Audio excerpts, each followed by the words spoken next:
Good evening. In compliance with Chapter 551 of the Texas Government Code, I call to order a work session of the Board of Trustees of the Austin Independent School District for Tuesday, August 9th, 2022 at 6:10 p.m. A quorum of the board are physically present at AISD Central Office to conduct this meeting. Board meetings are open to the public based on space availability to ensure social distancing and the health and safety of our community and staff.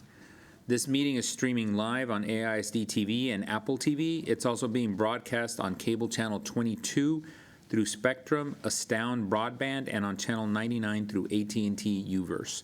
Closed captioning in English is available on these platforms for individuals who are deaf or hard of hearing. And to our audience tuning in remotely and here in person, welcome and thank you for joining us. We will move to the approval of the agenda. Secretary Singh, do you have a motion to approve the agenda? So moved. Is there a second? Second. Having a motion by Secretary Singh and a second by Trustee Anderson to approve the agenda, all those in favor, please raise your right hand. And the motion passes by all those on the dais. Secretary Singh, will you please lead us in the Pledge of Allegiance and the pledge to the Texas flag?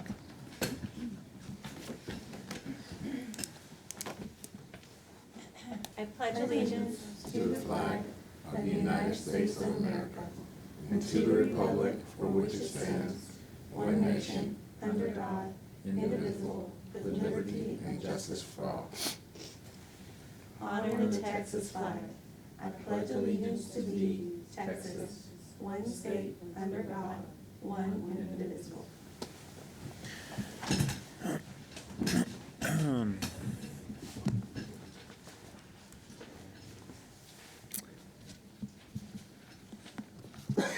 I also want to recognize that Trustee Boswell is joining us by video, so welcome, Trustee Boswell. Tonight is an opportunity for the Board of Trustees to discuss and share feedback on a potential order to call a bond election for November 2022. We want to remind the public that we will have an opportunity for public testimony on the potential vote to order a bond election during the August 11th special voting meeting. And the community can also email trustees at trustees@austinisd.org. For the last month, the board has been discussing a potential bond. And tonight is an opportunity to discuss the potential bond language and the administrative recommendations, which are both uploaded to tonight's meeting in board docs. Before we ask the administration to share our latest update and timeline, I'd like to ask the board to consider moving the executive session portion for the bond. We're scheduled to receive legal advice tonight on this bond, including legal guidance on legislative and legal requirements for a bond election. And some of this guidance may assist trustees in tonight's discussion. So trustees, are there any concerns or questions about moving to executive session for legal advice on the bond for now, before returning to our open discussion?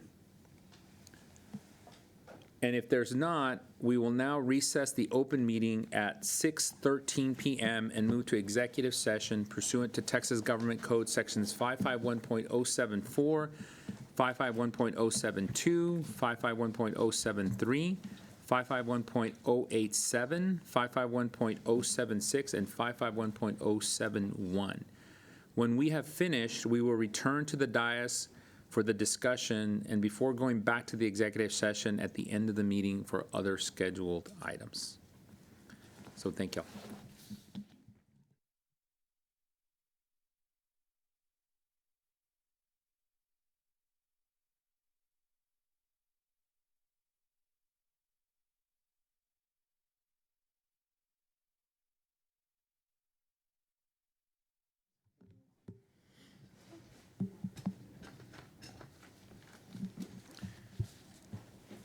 We will now reconvene the open meeting at 7:53 p.m.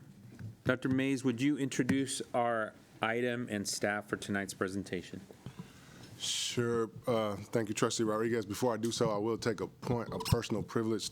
Today is not Bring Your Mom to Work Day, but my mom did pop up and surprise us and is in the back there. So. We have an empty seat here. Oh, no. She'll often call, and I'm like, Mom, I'm at work. And so now she gets a chance to see, like, okay, This is why normally I'm not answering the phone. So, but thank you for joining us. Dr. Mays, could you share her cell phone number with the board members? No. But again, good evening to everybody. I want to begin by thanking a lot of the people here tonight, the members of the Bond Steering Committee, the Long Range Planning Committee, members of the Equity Office, our Board of Trustees, and most especially Chief Operating Officer Matias Segura and Chief Financial Officer Ed Ramos, who have led this work. They are an incredible team who have devoted countless hours to get us to this evening. I want to take this opportunity to acknowledge the time the board has devoted to listening, meeting, and asking for input and feedback. We appreciate all of the evenings you have dedicated to supporting the entire process. As we come to you with our recommendation, I am very proud to share that what is evident is that there is a common vision and commitment from everyone who has been involved in this work. Our recommendation is aligned with the recommendations from the BSC and your input. We are in agreement with nearly 90% of the BSC's proposal, which has led us to the strongest proposal possible and one that we are very proud of. This bond will set a historical precedent because it has been developed with intentionality. The foundation was created with the Equity by Design model. This enabled us to get to such an intentional bond that increases safety, centers equity, benefits every student, addresses affordability. You will hear more about this tonight, but I want to underline the historical nature of this bond. In our entire history, this district has never had a bond package that does more for students and communities in Title I schools, both in total dollars and as a percentage of the bond. It is not perfect. No, it's not. So I'll go on record and say it is not perfect, but it is better than good. The bond will positively affect the lives of our kids and our communities and generations to come. We cannot miss this historic opportunity, and so with that being said, I'm going to turn it over to Mr. Segura, Dr. Holly, Mr. Ramos, and Jason Stafford. Thank you all.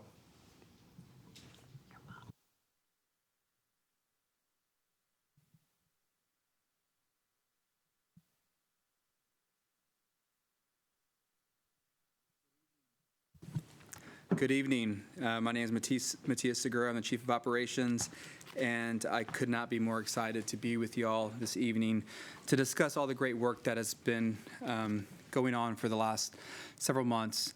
Where I want to start is kind of where we are in the process. There's been, again, a lot of great work. Been working with our Bond Steering Committee. That work was rooted in the work that was out of the Long Range Planning Committee. And then we heard from the board and we heard from our community. And some of the things that we heard are shown on slide 2. And what we heard is that, exploring and pursuing the larger of the two plans was something we really wanted to consider. Just acknowledging the number of students that would be impacted by this work was something that we wanted to ensure was brought forward. We really also wanted to consider those projects that might have a disproportionate impact to operations.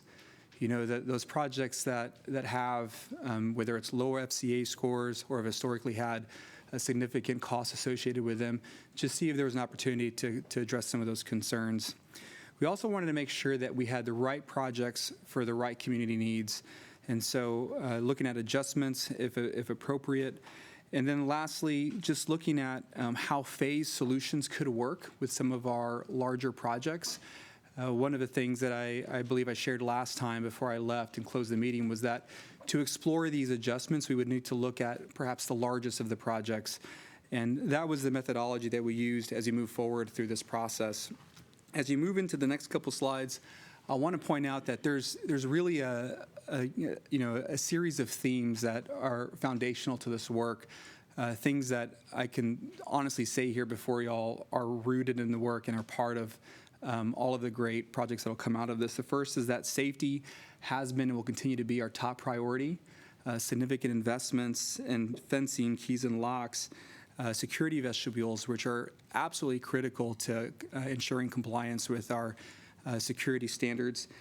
But I also want to point out that every single modernized facility that's proposed in this program will be brought up to our safety and security standards. And so they're not listed in here as discrete dollars because the entire system itself will be brought up to our our standards. And so certainly something that we're very proud of. The next thing is that, this was an equity-focused process. I can say here with certainty that there are dozens of projects within this program that might not be here otherwise. I do want to call out, specifically the Nelson Terminal. It's one of those projects that serves our staff in a very important way, and for the last 2 or 3 bond propositions has been moved off. And so just really thinking about, the individuals who are in that space, the facility itself, and the communities that terminal serves, just really proud of the fact that it has been and it continues to be an important project reflected in this program. The other thing is that this is a bond program for the entire school district. We often talk about, the 7 conditions for student success. We talk about a lot about the fact that we want all of our students to be safe, secure, and have the best learning environment possible. And so you can see here just some of the allocations across the district with this proposal. The $46 million in fencing and security, again, not considering modernizations. The fact that, our high schools have significant investments within them, over $700 million. Also acknowledging that there are critical deficiencies all over the district. And this will not fix everything. You heard Dr. May say that this is not a perfect plan. It's not perfect because we have limited resources. We can't do everything. But we do believe that this is a significant investment. And I think most importantly, it's a significant investment in communities that have historically been underserved. And we're certainly very proud of that. As I hand it over to the next slide and have Ed talk about affordability, I just think it's important to acknowledge that from an operations perspective, we truly, truly want to be invisible. I want to make sure that, operations takes up as few brain cells from a teacher as possible, not worrying about whether the AC is going to turn on, not worrying about whether the water is going to run, not having them worry about whether they're safe or not. And so in this way, our goal is to begin to remove the burden of the operational expenses from the general operating budget. And so, Ed? And so one of the key pieces of this bond, it is one of the largest, or if not the largest bond in Austin ISD history, but it's also important to look at affordability. Is this bond affordable to our taxpayers in our community? One of the important facts to know is the 6.5-cent decrease that we have discussed in prior meetings. So we do know, as part of House Bill 3 and tax compression, by law, we must reduce our overall maintenance and operations portion of our tax rate. And so because of the property growth in the Austin area, that reduction has calculated to 6.5 cents. So that's a given for this 22-23 school year. If the bond were to move forward and be approved by our taxpayers, we have also talked about the 1 penny increase, which would be on the debt service side. That increase would occur in the 23-24 school year. So overall, we are still looking at an overall tax rate reduction in this district, not only this school year, but also the next school year, which will be explained in a further slide. And so one of the things that we also want to mention is a portion of the bond fixes deficiencies that currently exist in the district. And so we know that we spend $1.7 million on HVAC rentals. And so that amount of money coming out of our budget is equivalent to 25 teacher salaries and benefits. And so one of the opportunities that we have with the bond program that has already occurred in the 2017 bond program is that as we continue to modernize and repair our aging facilities, that frees up operating dollars that we currently are expending to repair these facilities. And so what that does is currently we have dollars that are competing against what we can pay our teachers and our staff, as well as what we can spend on instructional costs. And so by making sure that these bonds renovate and modernize our facilities, we free up these competing dollars. We also know that one of the second largest line item in our budget is utilities. And as we continue to modernize our facilities and improve the efficiency in our facilities, we also reduce the amount that we spend on energy, which, again, we can move those funds towards staff and teacher compensation and instructional costs in the district. So as we move forward to slide 7, one of the things I think is important to talk about is how we got here.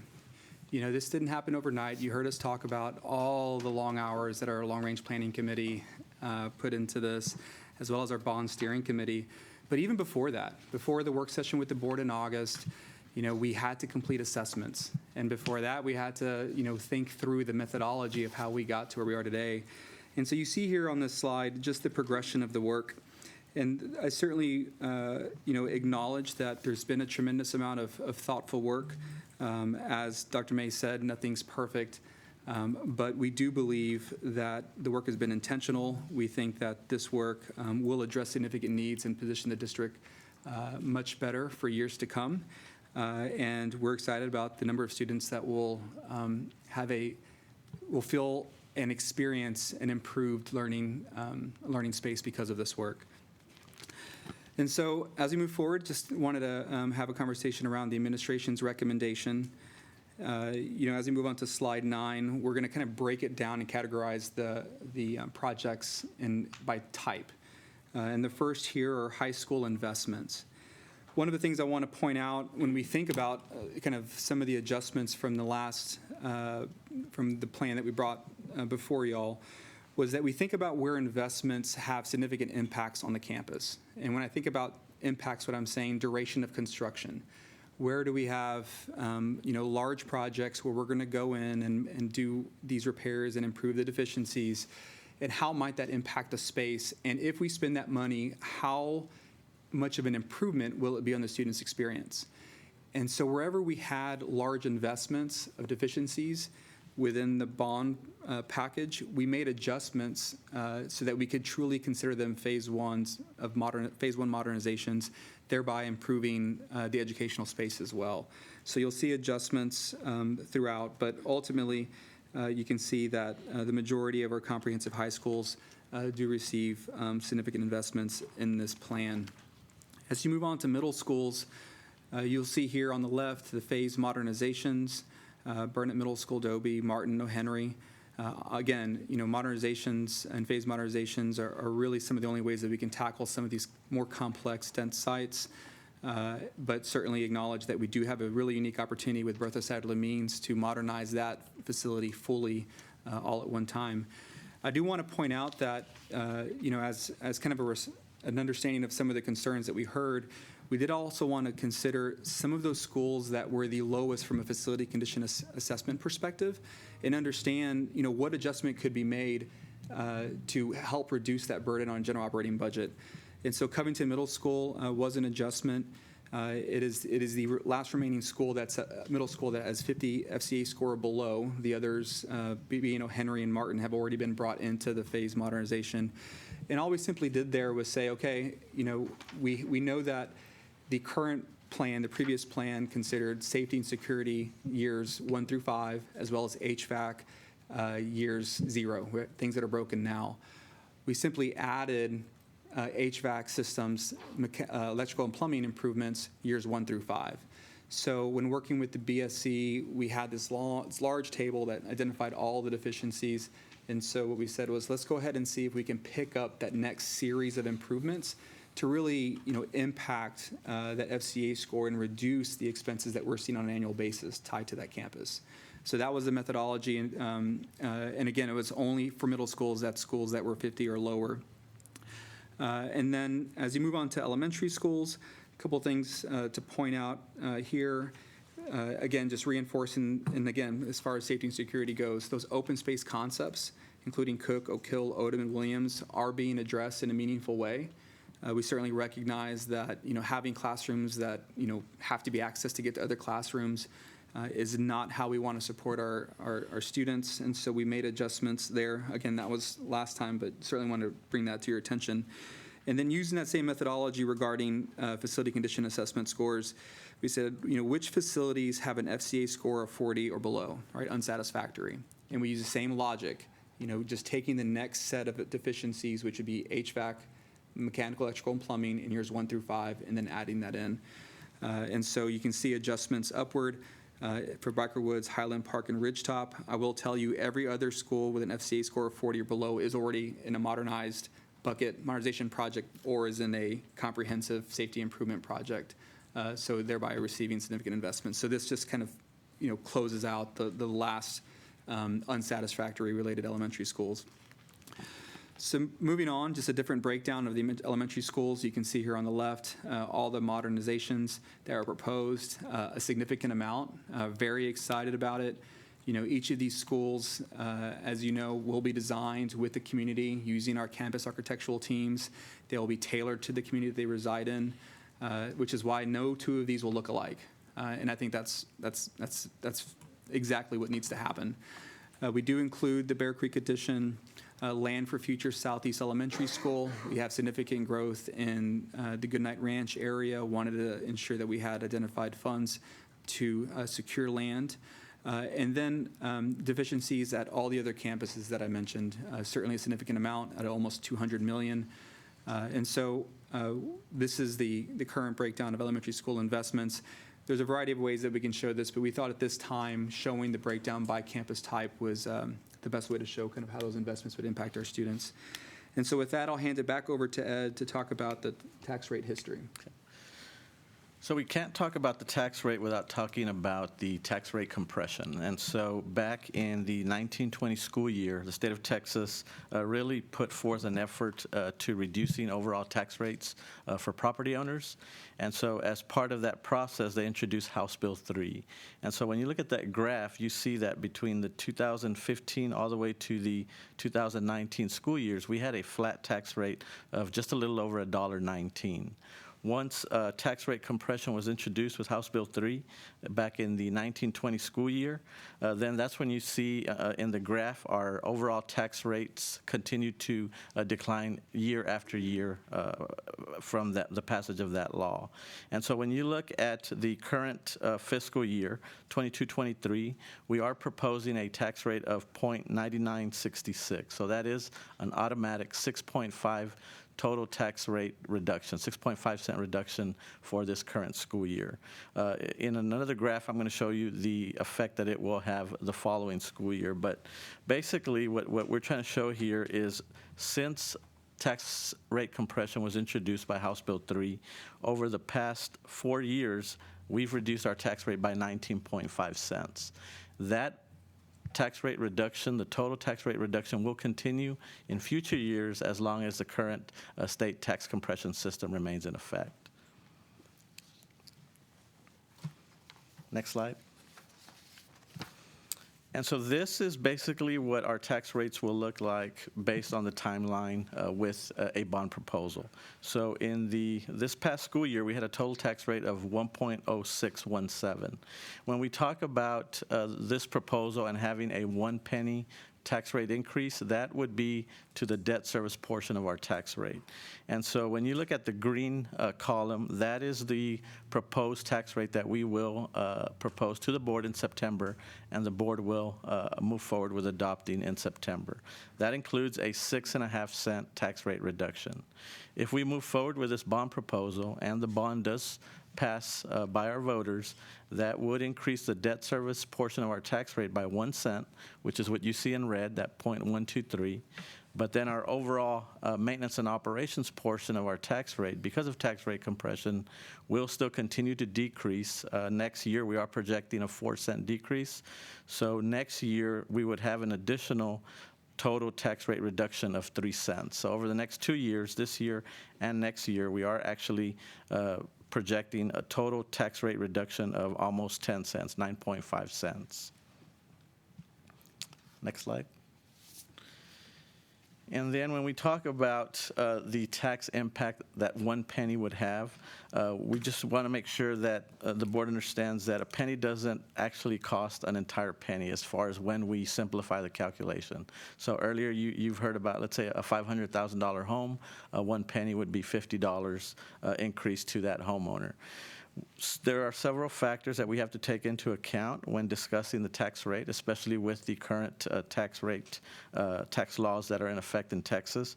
One of them is the 10% cap on taxable assessed value. So what that means basically is if a homeowner was taxed on a certain value, it cannot increase more than 10%. So the homeowner cannot be taxed on more than 10% of the value of the prior year. So in the first AISD home example that you see, a home was valued at $187,589. That value grew to $312,472. So that is a market value. However, the home is not actually taxed on that market value. It is taxed on that 10% limitation, which is $206,348. Also in May, there was an election on the homestead exemption, and so that amount increased from $25,000 to $40,000. So you take that into account. In addition to the total tax rate reduction. And so for the AISD home number 1, you see back in 21-22, they paid $1,726 in taxes. Now, this current school year, they're projected to pay $1,658. And so you do a similar calculation to a home valued at $450,046 last year. The market value grew to $679,621. They would only be taxed on $495,051. And then once you take into account the homestead exemption and the lower total tax rate, they would be looking at total taxes of $4,535 this current school year compared to $4,513. So that is the actual true calculation that a homeowner would see.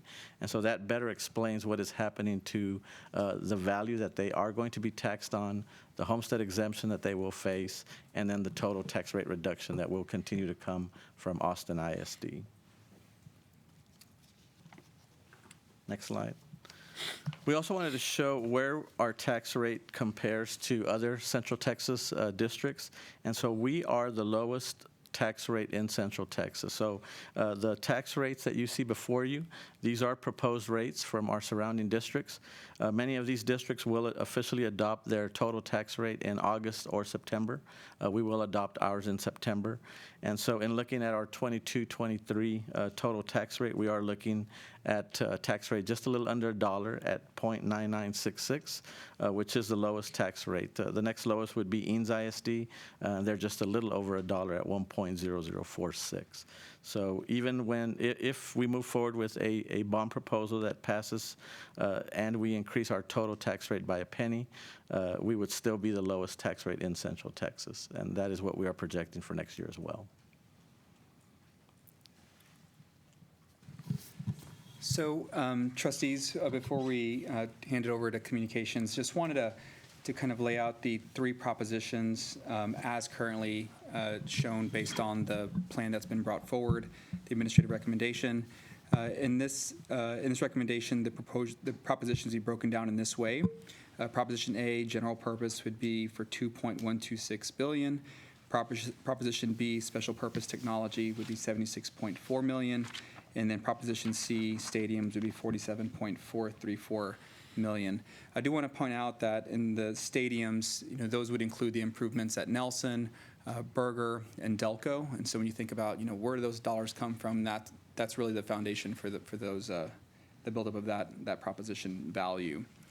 And so with that, I'd like to hand it over to Jason Stanford, Chief of Communications, to take us through the next couple slides. Thank you, President Rodriguez, trustees, Dr. Mays' mom. It's a pleasure to talk to you tonight. Talked to you in the last meeting about how we are going to roll out expeditiously to get a bond book as quickly as possible and campus one-pagers. I'm not going to repeat what we said before, but everything I said that time and that you've received subsequently in a bond update, board update stands. I want to focus on the differences and the updates since then. The communications plan is underway. What you're going to see before tomorrow, you're going to see a series of tweet threads in which every tweet describes what each campus is going to get. So all the high schools will be grouped together in one tweet thread, all the middle schools, and the elementary schools will be divided up. We wanted to do it all in one tweet thread, but Twitter has limits. So we're getting around that. And that is to take us to Thursday when there will be a vote. In anticipation of a positive result, we have a press conference planned for the following day, Friday at Travis, and I know you've been invited to that. We have dates now set for spokesperson training, and you see examples ahead of you in the presentation of a sample one-page fact sheet and social media posts. Next slide, please. So these are, a lot of what we're going to be doing is taking advantage of existing meetings in the community. We will not have a lot of time to set up our own meetings.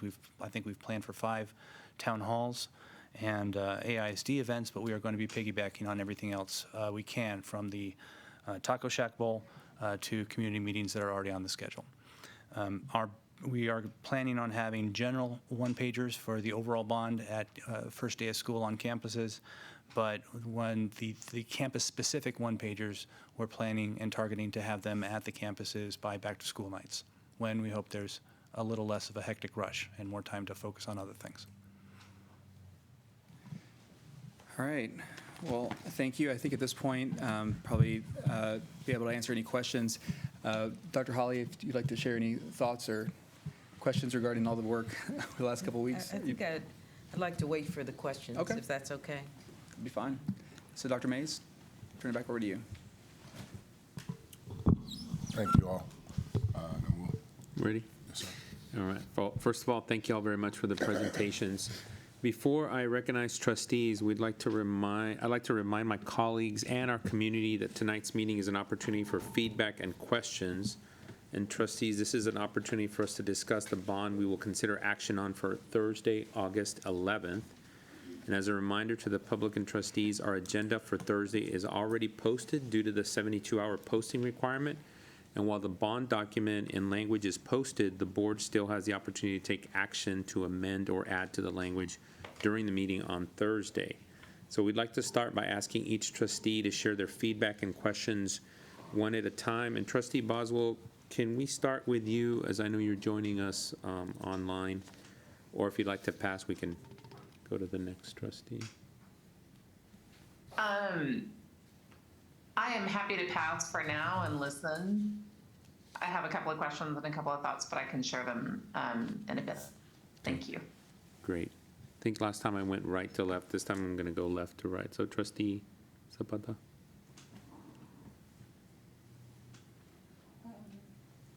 If you don't mind, I want to talk. I'm trying to write Sorry. down my notes. Oh, your mic.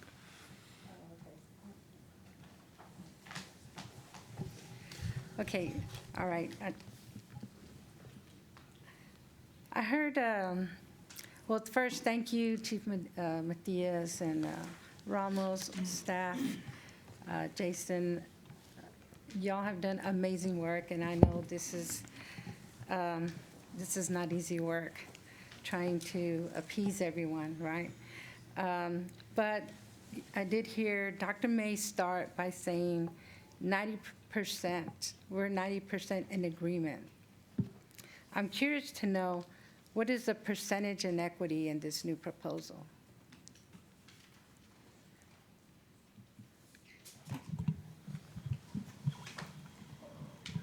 Trustee Zapata, that's not, when you talk about the percentage of equity, it's not quantifiable in that way. Dr. Mays was referring to the proposal from the BSC and talking about the proposal from administration. And so it's not quite quantifiable in that way because of the process, quite frankly. And it's not a linear process. It's not a quantitative process. But we did look, when we look at the expenditures, and we look at where we're allocating funds, I think that's where Dr. Mays got to the not quite 90%, almost 90%. I think it's more like 88%. I believe 12% difference. But that 12% is not quantifiable as equity. And I'd like to turn it over to Mr. Segura, because he, as we talk about all of this, and we're talking about the quantifiable, the equity is not quantifiable in quite that way. But just before you turn it over, that's the lens we were looking through to create this proposal. So I'm just kind of disturbed that it doesn't feel like it is anymore. After all the work our committee had done, so that's why I asked that question. I would like to respond to that because I do understand this wasn't a perfect process. It absolutely wasn't. But when we went back, we wanted to take a more holistic approach. And so we took a holistic approach and looked at additional projects. And so there's no way this could be perfectly equitable because even our own committee, when they finished the process, they went back and they said, we left out Martin. And they came back and they said, oh no, we did not allocate enough funding for CTE. And so even if we had maybe 3 or even 6 more months with this process, which of course we don't, we would probably find more flaws in the work. So this work was done as well as it could be done in the time that we had. But I guarantee you, had we more time, it would reach perfection, but we have not reached perfection at this juncture. No, I don't expect perfection. Yeah. I know that we're not perfect, and I know that, like we said, it's not a perfect plan, but I just see a decrease in the original intent. Understand. So Thank you. if, Trustee Sabata, one of the things that I think is important to consider is that, these adjustments were not all done with one intent, meaning that there were high opportunity schools that receive additional investment through these adjustments. You can look at Crockett, for instance, that received $30 or $40 million more, and that's a high opportunity area, opportunity school. We can look at Clifton, special education. We can look at CTE, all in alignment with the long range planning committee's work that received an additional investment. And so, I believe with all my heart this is an incredibly equitable process, and that everything was looked at through that lens. But there are realities that there are operational considerations, and there are just costs that we wanted to bring forward because they do impact our ability of managing the general operating budget. And operations, it's just one of those things that we have to consider. But again, I think what you'll find in this plan is that it's adjustments in that direction as well, and doubling down and adding investments to high opportunity schools. Well, at the beginning, what did modernization mean? Yeah, so a modernization is whenever we look at completely reconfiguring a campus, right? Now, what I've said from the beginning was that this is almost, it's very difficult to do all at one time at middle schools and high schools. There are a variety of reasons why that is. The first is just the length of construction on a campus. The second is the ability to swing students all the way around over the course of several years. And lastly, it's cost, right? They were very, very big projects. And so certainly for elementary schools, whenever we modernize, we want to ensure that all of the HVAC, all of the improvements are addressed. We bring the school up to our education specifications, including security and safety, and that it performs in a way that reduces our dependence on utility budgets and cost. And so that's the intent behind modernization. And whenever we apply modernizations at middle schools and high schools, we try to do it as much as we can, but we also acknowledge that it's very, very rare that we can do it all at once. And so that's the intent behind modernization. It truly allows us to reduce our deferred maintenance and really improve the educational experience of our students. Well, yeah, that was the other thing I noticed, that the modernizations in the previous were full modernization, and now it's still being called modernization, but it's not a full. So we changed the definition of the intent. So, because I want to see the schools get built and done with, and I think this really takes away. I mean, takes away from getting that work done for these schools that have been waiting for a very long time to get done. And so that's the other issue I saw on this new proposal. So those were the two main things, and I'll stop there. Thank you. Thank you, Trustee Zapata. Trustee Singh? Thank you so much.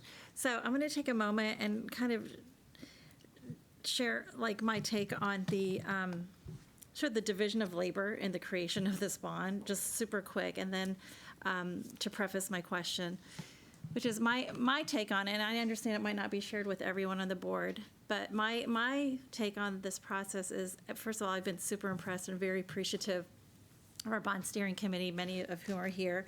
I even see a couple of FabPAC members here as well, so thanks for that. But the bond steering committee was charged to create a set of recommendations, which is what they are, based on an equity by design framework, which I am so grateful for because I knew I couldn't do that work. And we really needed a very cohesive year-long effort to create this under the guidance of Dr. Hawley and other experts. So I feel really good about what they proposed. Now it's up to, I feel like it's up to me and up to each of us as individual trustees to figure out how much we value that work, how much we value what our own constituents are asking for, our own values and ethics and beliefs about what needs to happen in this district, et cetera. So I feel really glad that we're at 88%. I was texting Matthias late last night going, give me the number. What percentage how much are we able to maintain of what the BSC did? And I remember thinking even before getting your answer was like, I could live with if we're in the high 80s. Like if we can keep about 85, 90% of this, I'll feel better about it, knowing that my biggest fear, thinking back to our budget vote, is that fiscal cliff, and just knowing that I'd rather pass something that is. My goal now is to get this thing passed.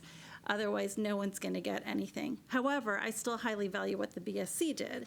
And from what I understand is while we were back there in exec session, the BSC came up with some potential plans, proposals. So I would like to ask Dr. Mays and President Rodriguez, would it be appropriate or allowable to have them share some of the work since they've carried it so far?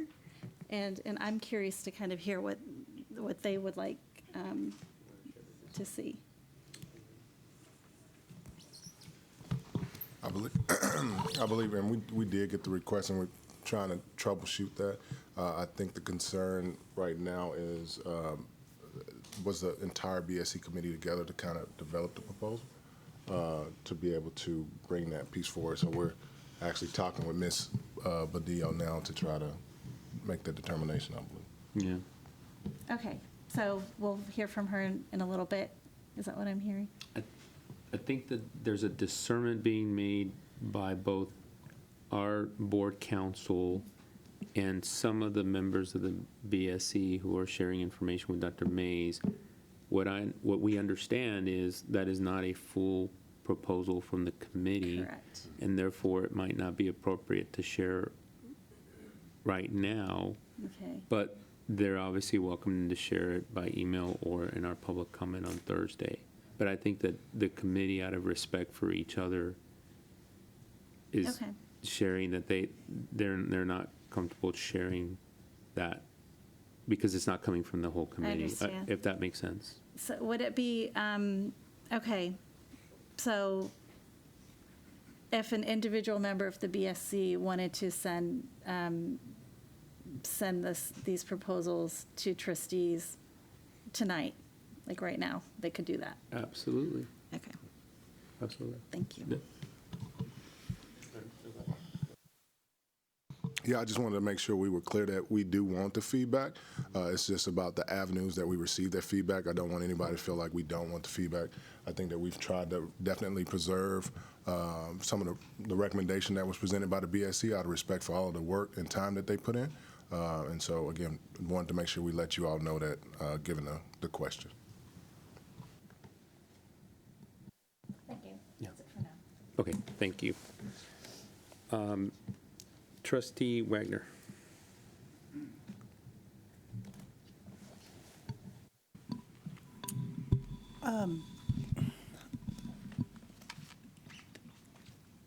I am trying to parse through all the information that we have in the document in front of us. I feel like we're getting to a better and better place. I'm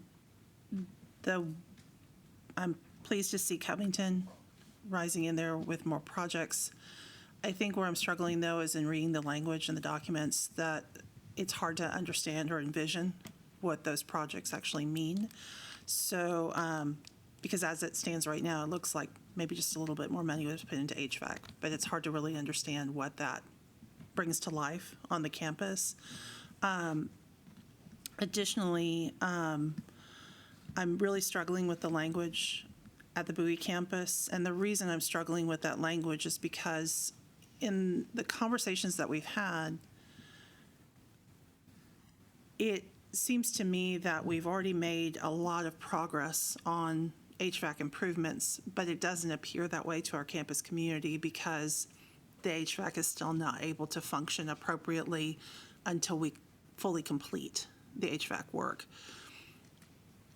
That, what we have in the bond right now sounds like another Band-Aid for HVAC. It doesn't express to me that we really are taking on another phase of work within the long-range planning for Bowie, and that HVAC work will finally complete a long series of HVAC improvements that have been made at the campus and get us to a place where the concerns that I hear over and over and over and over again within my district,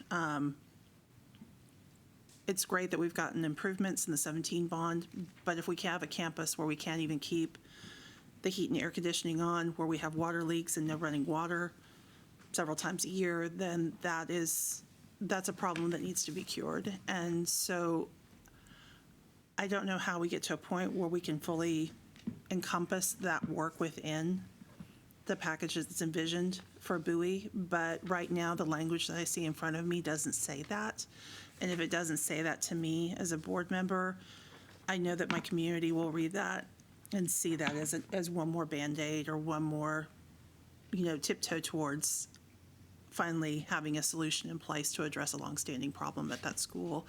So that's my ask, is that we formalize the Bowie project into a Phase 2 project that includes the completion of the HVAC work for the campus, the turf that we're promising all of the other secondary schools, as well as the security upgrades for the campus. And if we can formalize that language more clearly to our community, then that I can support. I'm also pleased to see Bear Creek within the proposal as well. I think that is critically important for District 7. And just to be clear, I know we're having a lot of conversations about equity, and there have been a lot of conversations about, does District 7 need more investment? Well, the reality is that District 7, as it stands right now within our bond package, has the very lowest by a sizable margin of investment of any district within AISD. And so I want to be very clear about that. I do think that is with intentionality, and I think that is appropriate to have intention behind our investment within historically underserved communities. I'm not complaining about that disparity, but I do want to be sure that we don't overlook the fact that there are needs within every district in AISD, and those needs have to be met because all of our families have expectations around what kinds of schools their kids go to every day. And the reality that I see in District 7 is that we are losing families, and families are leaving because of overcrowding. They're leaving because of the state of the facilities. And when families leave our district for a charter, when families leave our district for a private school, or to move to a neighboring district to get something that they feel like they can't get in AISD, that affects every child in this entire district. That's not a District 7 problem when a family moves away. That is an entire district problem for all of AISD because it affects our M&O, and it affects our bottom line, and it affects our recapture. So that's where I want to be sure that we're not cutting off our nose to spite our face on some of these decisions. Deficient buildings cost the entire district money. And so I also want to be sure that we're not overlooking campuses that have very, very significant facilities condition issues, because that will impact every child in this district. It'll impact how much we pay our teachers and everything else. So with that, I think I'll leave my ask as being very simple, having more clarity around the major projects, and then speaking specifically as the District 7 trustee, needing to see Bowie formalized as a phase 2 to address the HVAC issues once and for all, as well as security and the athletics needs. Thank you, Trustee Anderson. Thank you. So I got about 7 questions. My first question, how did you arrive at the number 60 million for LBJ Phase 2 and Northeast Phase 1? Yeah, so Trustee, one of the things that we wanted to look at is, and this is what I said to the board 2 weeks ago or 2 weeks ago, I forgot when I presented, was that we needed to address some of the inputs that we were receiving, that we needed to find dollars while preserving the majority of what was produced by the bond steering committee. And so to do that, we focused on modernization projects that were modernization projects either full, half or partial, right? And really, at the end of the day, what we're looking at is the scope of that modernization project, just at scale. And so, and we never wanted to go below what the BSC had proposed in Plan A. And so, from what I recall, I think like LBJ was, I think maybe below 20 million in Plan A, and then we moved it, and then the Bond Steering Committee, Plan B, moved it up, and then we found a space in the middle that we thought would be a meaningful improvement. It would be a significant investment on the campus. It would address the gymnasium, many of the HVAC systems, and be a meaningful Phase 2 project that would work on that campus well. I think that is where we struggle, like how much of an investment is enough to have a meaningful impact on the students' learning experience. And what we know is that if you're going to spend a lot of money on deficiencies and not really improve the space, then at the end of the day, did we really do all that we could? And did the dollar actually go where it intended? Or are we still spending it on buildings and not student experience? So that was the kind of the sequence of logic behind LBJ. As far as Northeast Early College High School, it was very similar. We didn't want to go anywhere beneath, we didn't want to go below what the BSC had proposed in Plan A, which is, again, a very significant investment as a Phase 1 modernization. But we knew that, given its size and scale, that we could deliver a meaningful project for less cost. And so that was really the logic behind it, Trustee Anderson. It was just trying to figure out, okay, what preserves the intent? What creates an improved space, a significantly improved space for that community, but also allows those dollars to be allocated to other things that we heard. And that was kind of what I hoped. Maybe I didn't say it very clearly, but my hope was that when I said that to the board, it was really those big projects. Travis Early College High School was explored. I think the challenge that we have there is just that Travis Early College High School is one of the few schools that actually allows itself to be modernized without having to swing the entire student body out. The complexity of projects, having construction occur during testing and when the students are in place. LBJ has that issue right now, right? It's very, very difficult to construct when you have an occupied campus. And so we didn't want to make things overly complicated where we already had a really good project. And again, Travis Early College High School was preserved in both Plan A and Plan B at the same amount, so we didn't look there. So that was kind of the series of kind of steps that we took to adjust those. I think that at the end of the day, 60 million plus for both of those campuses is a significant, meaningful phase. And in LBJ's case, it's a phase 2, and in Northeast, it's a phase 1. So how many phases? So that's the question. I think I can't sit here and tell you, Trustee Anderson, that it's going to be 3 or that's going to be 4. I can tell you that our hope is always to do as few as possible, but what happens is every time you get into a process like this, dollars get consumed very quickly because things become only more expensive. My goal would be to do 3 if possible, but I do recognize that in some of our really big campuses, it could be 4. I look at McCallum, it's on a very, very, very tight site. It doesn't allow for expansion or swing space solutions very easily, which means that you're going to have to construct, move students, construct, move students, and that would require more phases unless we, and so that's what we kind of go through. So the goal is 3. In rare cases, we can get 1, like Travis Early College High School. But at the furthest, it'd be 4. But again, if you think every 5 years, then you're thinking 15, 20 years before you go through a full rebuild. But again, these are very expensive buildings. A brand new high school, comprehensive high school, a large one, would cost $350 million. Travis Early College High School is not even the largest high school that we would be able to rebuild. But you're right, it does take more phases when the dollar does come down. And I know you mentioned it, but I am asking you reiterate it again. Is upgrading the gym included in this cost? Yes. Yes, I did verify that. Just want to make sure with certainty that was heard and communicated to the dais.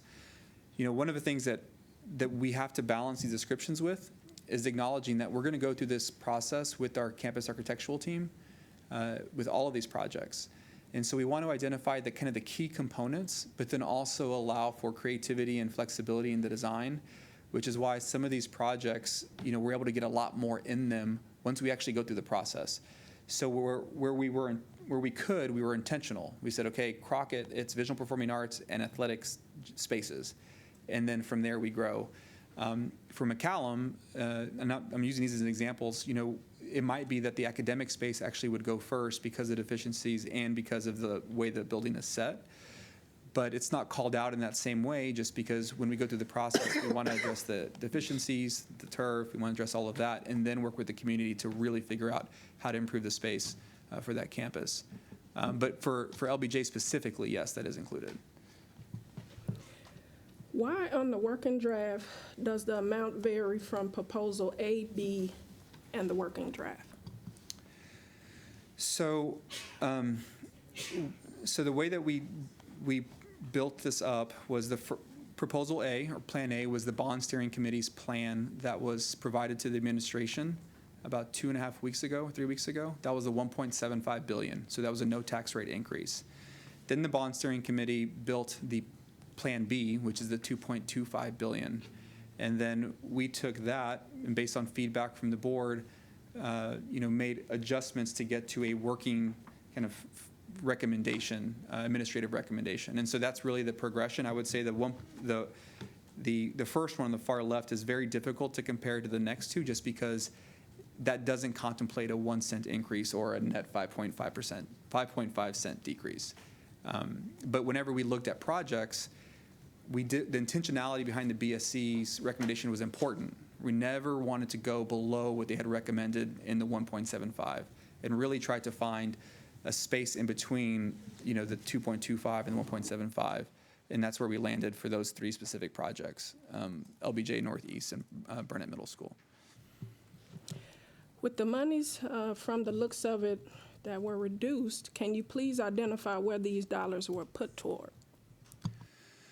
So the largest reductions came in for Burnett, going from a full modernized facility to a half modernized facility, which is what the BSC had proposed in Plan A. It included a reduction in technology. I don't have the exact number, but it's I think it's in a $26 million range. Reduction from a kind of larger Phase 2 modernization LBJ to one that's a little north of 60 million, and then the same thing for Northeast Early College High School. And so those were the four like large projects that contributed to the adjustments across many of these improvements. And so all of the other improvements, the adjustments in budgets came from those, not in that sequence, but. Can you please tell me why some elementaries listed for District 1 have a 375 student capacity? What difference does that make with the proposed dollar amount?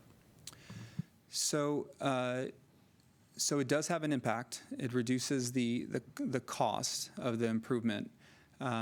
Now the total cost is around $9.5 million. We preserve dollars in there. I think the net reduction is $8 million. And that's because we wanted to ensure that, where we could plan and design to receive a future expansion space, we could do it.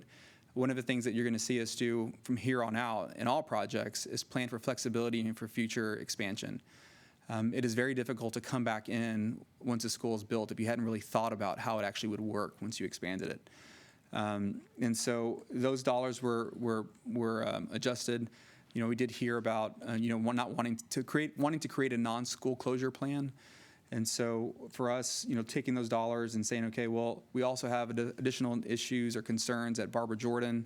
We know that we have significant traffic issues there. It's something that the bond steering committee had identified actually as a significant need. I've actually been very tied to that space in that project, or that need for probably 3 years now. And then also recognizing that Clifton CTE had not really been invested in this bond. It was something that came out of the bond steering committee as a kind of identified priority, but it was at the time identified that the schools would be the starting place. And so those funds really went to address those two changes in scope, I would say. So CTE at Clifton, I think as a whole, increased by a little over $10 million, I believe. And I think that's a meaningful project for Clifton, where before it was, just addressing some small deficiencies. Was that helpful, Trustee Anderson? You did. Okay, thank you. So you touched on it, but can you please provide the thought behind the decrease in certain parts of technology? For me, that is a concern, because I think back to Zoom, when students were on Zoom. And so just asking for the rationale behind it. Yes, Trustee Anderson, I would ask that Oscar, our Chief Technology Officer, please respond to that question, if that's okay.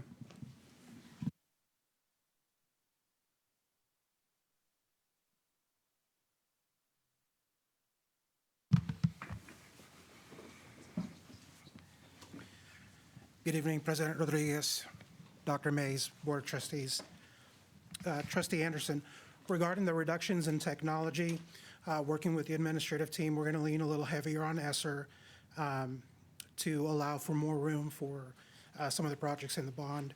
We're also going to be relooking at some of the scope of the technologies and really looking to accelerate some of the efficiencies in our systems to bring down the overall cost for the length of the planning window for the 5 years originally that was planned for the bond. So how does the reduction impact the infrastructure? Because I see that was one of the reductions. One example is that we're taking back and looking at our data centers. So we currently have 2 data centers, but we're making an aggressive move to the cloud for various reasons. So long term, that will mean we have less dependency on a data center, those data centers. So we're looking to deactivate those costs and sunset some of that infrastructure so that there's less cost overall as we move towards a more cloud-based technology strategy. Thank you. So the rest of my stuff is really request, and then a comment of concern. So my request is, can you please provide me with the last 3 bonds that included Austin High? And can you also tell me the last time Austin High Fine Arts space was upgraded? And can you tell me the last time when LBJ's Fine Arts space was upgraded? And my concern is Austin High. Like, that really chaps my hide. It really chaps my hide. I'm looking at I know I hear a significant investment in District 1, but how long have we been waiting?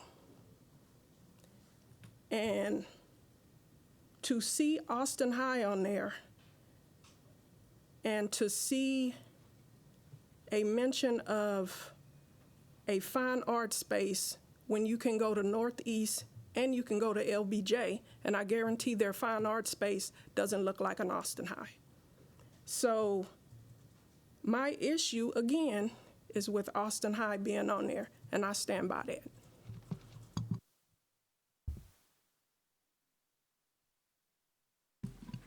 Trustee Eshy? Thank you. This is never an easy process, and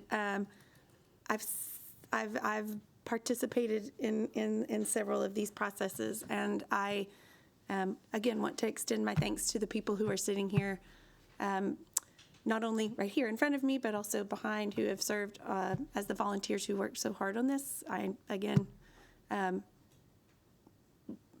100% know how much all of this work means to y'all, and I'm grateful and appreciative. And I'm grateful knowing that I work with a bunch of very passionate people who understand and believe in what we're doing and believe in the forward movement of our district. And I know that we are all very, our hearts and souls are sit in these seats with us. And there's not an opinion that sits up here that isn't valuable from that space. So the questions that I ask are for clarity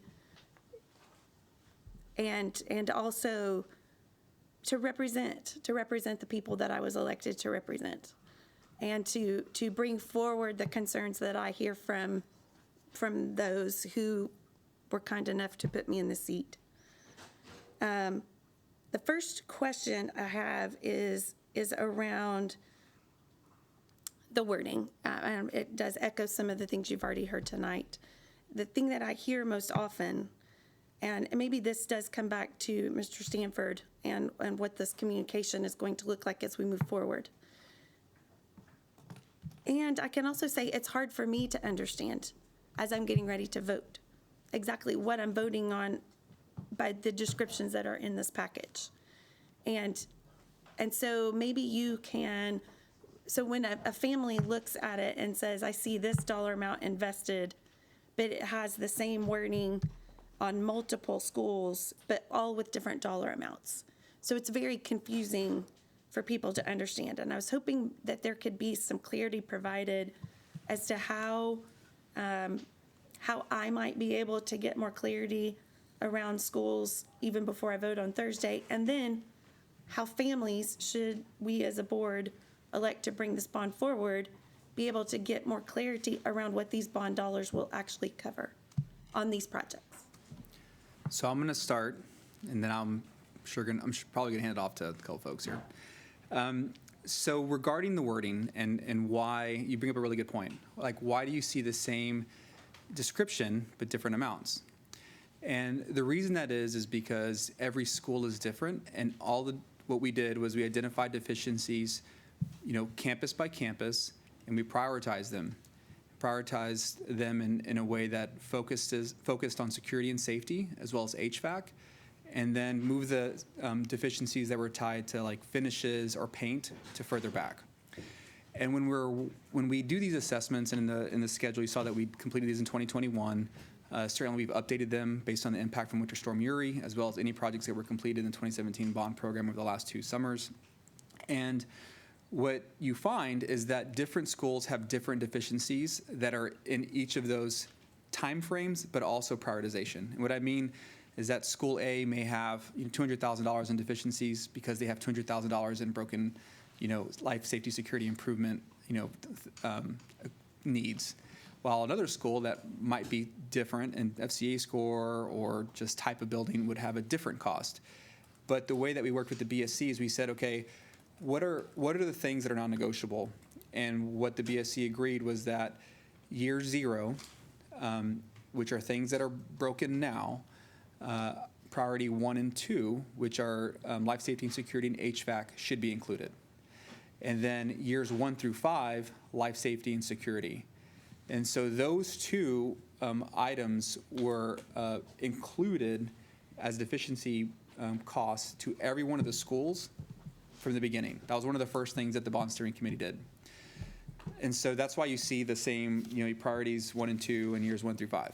Now, where that deviates slightly is in cases where we brought in that third priority, which is, we call it code 3, but it's what it is HVAC improvements years 1 through 5. And that was only done at schools that had an FCA score of 40 or lower at elementary schools, or 50 or lower at middle schools, which is why you see that adjustment for Covington. And so that's how the prioritizations around deficiencies get brought in. And then we had our partners, consulting partners, price out all of the priorities across all of the schools, at least the ones that we knew were likely to be considered. So if there was a safety, security, and resiliency or a transportation priority, including circulation at Jordan, we priced that. And then as we worked with the BSC, we toggled it on and off, and that brought forward and got added. And then in the description, it was comma, circulation improvements, comma, if we brought in a security entry vestibule. So that's how it got built up, but each of those are different amounts, and so the total obviously changes. And so I will tell you that when we look at deficiencies, we think of it's replacing what's wrong there.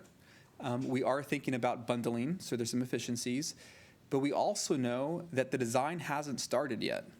And the design is actually going to allow those dollars to go further than we might expect. And so I think in the last couple of meetings, I was hesitant to say, I think it would be challenging to communicate with extreme certainty which elements of the HVAC system will be improved. But I can tell you with certainty that these deficiencies will be considered, and much more if the design allows for it and the budgets hold. And as you get more and more projects, the project creates more and more opportunities to kind of become synergistic. Because if you're going to be in a wall already addressing electrical, plumbing, and then the ceiling doing HVAC, and then you have other concerns, you're going to redo the vestibule, then all of a sudden, all of these things happening around the front of the building with a slightly, increase in investment or slightly, increase in budget, you can actually change the student experience. And so, so that is why the descriptions are the way they are. I think that we certainly can look at where appropriate and where we have certainty being more definitive. And I think you heard me talk about like Crockett because visual performing arts and the athletic space, those are two things that we know for certain must be included in that modernization. Certainly the HVAC improvements and all that will be addressed. But and so that's why we have that. It's written in that way, and it's one of those things when you build huge data sets, we need to have easy way to bring all of those dollars together and then have something that describes what those dollars are. But I agree with you. We can certainly have them be less, engineerish or less maybe tell a story opposed to exactly the way it's brought out. But I'll have to work with the team to get that done. Well, and I think I guess my question of that even actually comes into the projects that are smaller in dollar. So those schools that didn't reach the threshold of jumping up into that next section of deficiencies, but still have significant or unique issues that they're trying to address, but the description is the same for all of those schools, but yet the dollar amount is different. And I have families saying, I don't understand. Yeah. And and trying to make sense in their mind of why the dollar amounts are different when the description and the dollar amounts are close-ish, but not the same. Yeah. But the descriptions are the same, but the dollar amounts are different. And so I think that's where I'm there's and I know the devil's in the details. I know some of it is harder to explain than others, and yet with confidence, wanting to bring forward enough information for voters to be able to vote and feel confident that they know what will happen at their school. Yep. And so I guess maybe that's when that moves this way a little bit to Mr. Stanford, and yet, and still to me, as a voting member of the board on Thursday, to better understand what those are and how to communicate that to schools. Does that make sense? I don't feel like it does. I feel like I'm not. It does make sense, Trustee Ashe. I think the challenge that we have is how much certainty is appropriate at this time, and given what we know, right? Because what we know is really based on deficiencies, right? What's wrong? Now, when we think of a project, we're going to think about the project in a way that actually improves the student experience as well. And so, with certainty, do we say the 300 wing plus the 400 wing will be addressed, given what we know? We have that level of detail, but we're also mindful of the fact that if we provide that, then it might limit us to only providing those improvements in that space. And so it's definitely a balance. We have all that information. We'll work with Jason and the team and try to improve it. But I understand the concern, and I certainly I have missed that. I hadn't really contemplated it in that way, but I can see how different dollar amounts with same descriptions might be misleading. Well, and most likely those smaller dollar amounts may not necessarily have a campus architectural team, because you're dealing with HVAC, plumbing, and secure vestibules. Those are not the projects that are going to draw in, let's do the big campus master plan in order to figure that out. And so I think, again, that's where when we hear things that say, oh, well, but in the design process, I was like, well, but is there a design process? So it's not the same process, but I will tell you that our teams, when we think of these improvements, we are thinking of them in that way, 100%. We absolutely are. If we're going to be in a space, we want to change the carpet if we can. We want to improve, the finishes if we can. We want to do all of those things. So you are right. The size and the scale of the project doesn't always require a full campus architectural team that meets 30 times in a year. But I will tell you that our teams are very much thinking about that all the time. And oftentimes, as a project develops and we work with the principal, there are things that we can bring into it that, still meet the intent of the bond language, but, kind of allow flexibility for future improvements, or for just a way to think about the improvement differently. And again, so when you say just plumbing, pavement efficiencies in a restroom, we're thinking about, the tile, what is the counter going to look like, the space, the access, the egress, because all of that's part of the restroom. And again, the plumbing is going to be the most expensive part of it. But we do account for all of that, and we do think about it in that way. But you are right. We don't have full campus architectural teams on the smaller projects. I didn't know if you wanted to add anything to that, Mr. Yeah, Stanford. I do. There are a couple of challenges for communicating in greater specificity. One is that Mr. Segura wants to maintain greater flexibility so he can do more later. And I think that's laudable. My most proximate problem right now is our bond counsel. They are trying to prevent any liability problems. And so they really like it when we stay vague, and we're constantly pushing against that. As a matter of practice, though, given those constraints, we are in communications. There's a conflict between feature and the benefit, and a lot of times we get caught up, especially when we're doing all this work. We want to talk about the work, and we don't talk about the benefit. And the benefit here is, how does it change student experience? And to the extent possible, and to when we're allowed to be more specific, we want to talk about how this work will change the experience on that campus. And you'll see on the example one sheet, this is a very crude way of expressing that, but showing how the scores will change after the work is done. Is some at least measure of it. It reminds me of minor league baseball prospects, that they have a 70, their fastball's rated as 60, and you can project that in a certain way. Just as a crude measure of understanding how it's going to change the health of the campus and what it's like there. I think last meeting we talked about the process of creating the campus one-pagers. There's a couple of days there when what we're going to do is we're going to take his spreadsheet and I joke that we're translating it into English. I think that is what we're going to be doing then, is trying to make it so that people understand how meaningful the work is. And then it's not just, I'm seeing this everywhere, what does it mean to me? So that's our goal. Trustee Ashe, to your point, we've gotten this feedback. I think Trustee Wagner gave similar feedback, and so we're conscientious of it. We actually sat and visited about it today, just trying to think like you said, timeline-wise, when can we go to make those alterations to make it more specific, so it's more meaningful to the communities that are observing it. So I just wanted to make sure that you knew that we are talking about that internally. And then I have one other question that kind of relates to the smaller projects, if you will, and what I call the HGTV moment, where they go in to do the renovation work and they pull down the wall and everybody goes, ah, and they go to commercial because something terrible has happened because they've uncovered something that they didn't know was there. What does that look like for a school that we know is older, that already has a really low FCA score, that we know is challenged but is not slated for a full modernization? And we get in there and find out these problems are because we finally have pulled down the wall to do some of those bigger things that we are allotting some more dollars for, and we find that there's more going on there than can be handled with what's there. Well, there are two ways that we would handle this. The first is we carry contingency within every phase of the project. We carry it in design, we carry it in pre-construction, we carry it in construction, we carry it in owner side and construction side services, as well as closeout.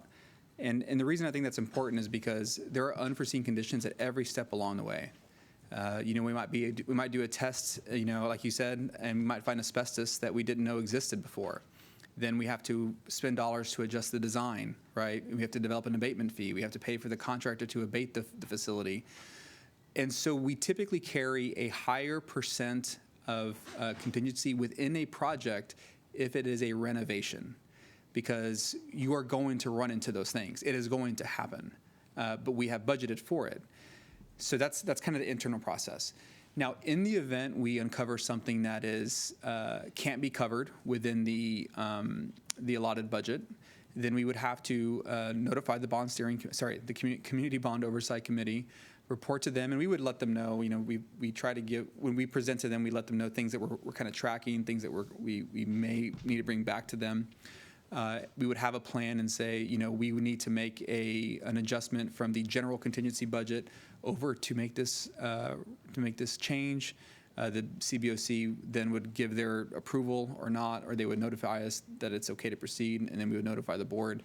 Again, that would be, in addition, that would be kind of a larger than anticipated change. Like, that would be a pretty big change. I will tell you, we know a lot about our schools, probably more than we ever have in the past. Our documents are better than they've ever been. We have now 2 cycles of assessments. We have projects that have occurred, and every time, this is not what's great, but it's also kind of what's okay about, I should never say okay, but with documents that track things like asbestos, they don't age out, right? It's an archive that keeps being built, but asbestos doesn't go away. Right, and so you build a document or a library that tells the true story of a building in that way, because we have so much, because we've been able to organize ourselves in a way that just allows us to understand much more about our buildings.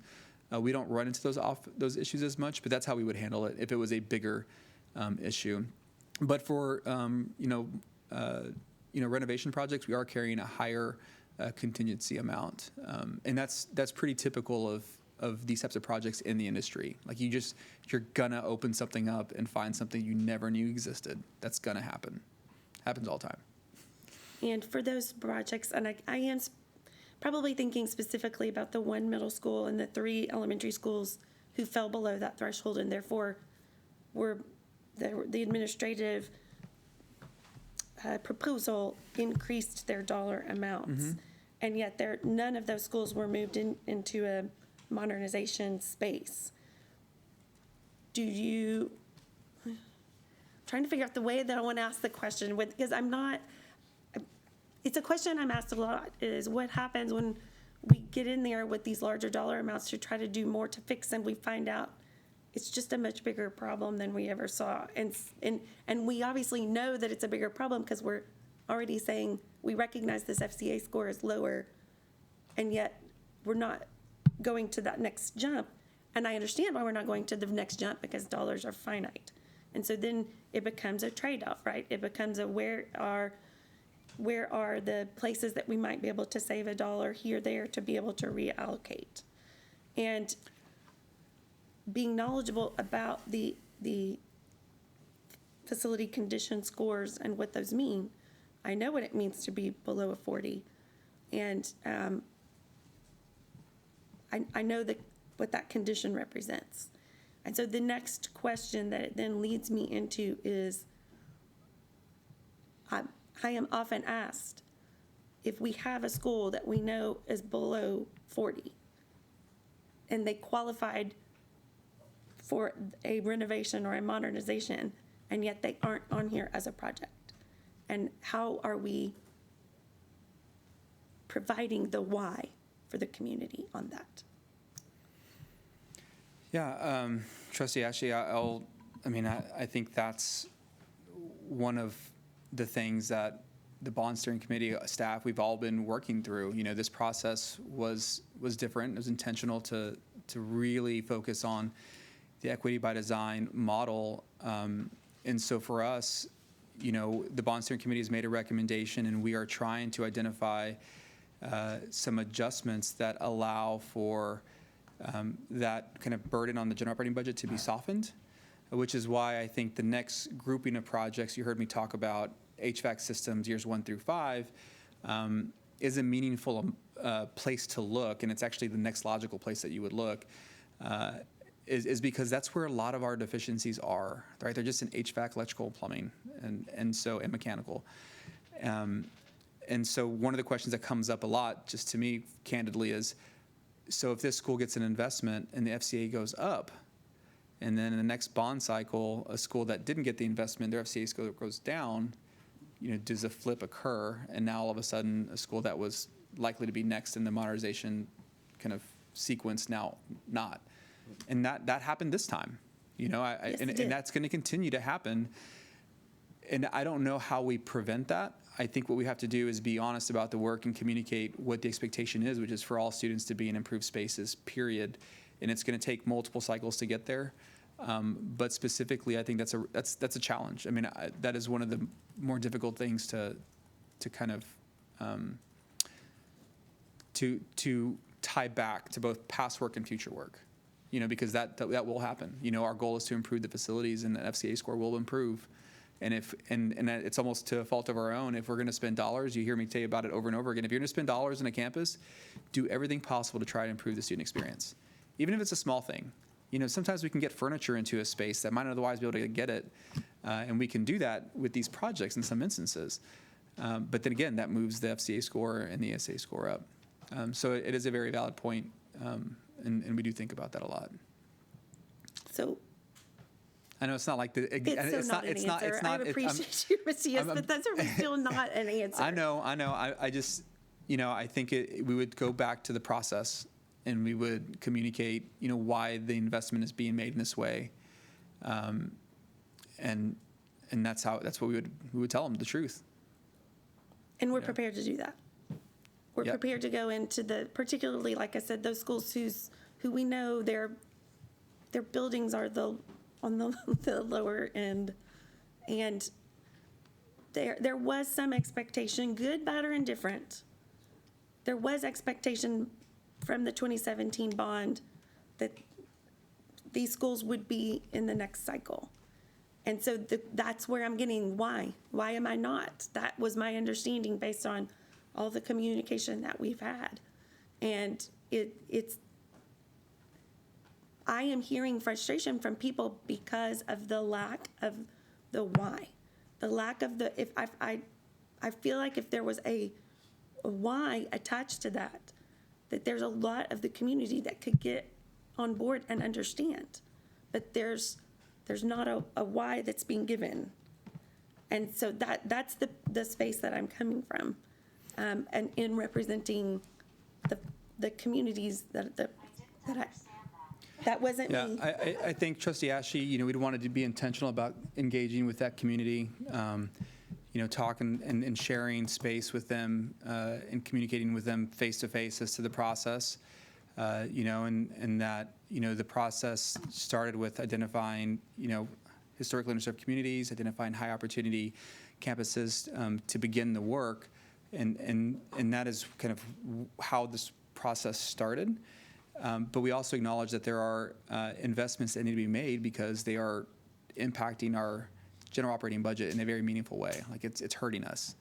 And so this plan is an attempt to try to remedy some of those most, the repeat offenders, the ones that we continue to have issues with. And those schools this is a step in trying to address that in that way. But I think we're going to have to do intentional engagement. We're going to have to sit down with them and take them through the process and just be honest about the work that's been completed to date. And then, any feedback that y'all might have on what to consider the next time the board goes through this process. Because in 2017, even prior to that in 2013, things change, and people talk about what did this school get, 5 years ago. If the facility condition changes significantly or the population changes or the program changes, that all influences the next recommendation. And so what needs to be preserved and held, static, and then what, should be explored again, I don't know. But I think that conversation is going to be an important one. Thank you. And I will hold you to that and get you to come out to some of the communities that have these questions. The last thing I'm going to talk about is the phasing, because we've been talking a lot about that. And I know, I understand the hesitation, and I understand the hesitation of not wanting to have any phased schools. I 100% get that. That's why I said I would not support a bond that had elementary schools in phases, because I think that elementary schools is where we should make sure we're doing full modernizations. And I stand behind what else I said, which was I do believe that our secondary schools should be phased. And they should be phased for the reasons of the larger number of students. They are more flexible as older students. They can adapt to things better than others. And so I do appreciate that by changing some of the modernizations to partials, we allow ourselves to touch more schools. We allow ourselves to put Navarro and McCallum and Crockett and Clifton and lots of other schools that we were not going to be able to touch that in the other way. That being said, I'm now going to bring up something that I know will be very controversial, and yet I bring it up in an effort to see if there's still opportunity for us to touch more schools or to potentially reallocate other dollars in Travis High School. And I bring it up in that I know that it currently has approximately 1,200 students enrolled, and that is my understanding that we would be building it out to 1,800 students. I want to make sure that I am stating that correctly. An 1,800 student capacity.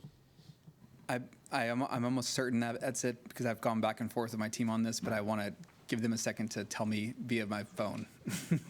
Okay. So while they're telling you by phone, in the same kind of vein of a phased opportunity, would it be possible to build Travis to potentially a 1,600 with the potential of a phase, should they need to later, to grow in order to reduce the project size, but still allowing room for growth to move from 1,200 to 1,600? And yet be able to phase that project to free up more dollars to then put into other projects. And I ask that just as, again, in an effort to be able to, because there's always going to be somebody on the cut line. There's always going to be somebody who we really want in the bond project, and yet they fall just on that cut line. And I would love to be able to get as many schools on the side with a phase or a full modernization as we can. And so I'm wondering if that is a possibility even in the campus master plan, where again, it's still a full modernization. It would just be building the school to 1,600 instead of 1,800 with the understanding that in the campus master plan, you could account for an addition as the school grows, so that it is phased, just like all of our other secondary schools. And as somebody who has a secondary school who received a phase one in the 2017 bond and is not receiving a phase two, even though the need is still, there's still need there for attention to that campus. I get the worry and I get the frustration. And again, in the interest of trying to touch as many schools as we could. So I did confirm with the team that the current budget is actually at 1,600. Okay. The first iteration of it, it was a little bit higher. If you don't recall, it was actually 265 million. Actually, I think it was a little bit north of that. That was contemplated in 1,800. And so one of the things I think is important to note is that whenever you build a high school in this way, there are things that are going to be common, whether it's 1,600 or 1,800, and the gymnasium, the fine arts spaces, the athletic spaces, the cafeteria. There are spaces that are going to be held true, and the changes are in the studios themselves.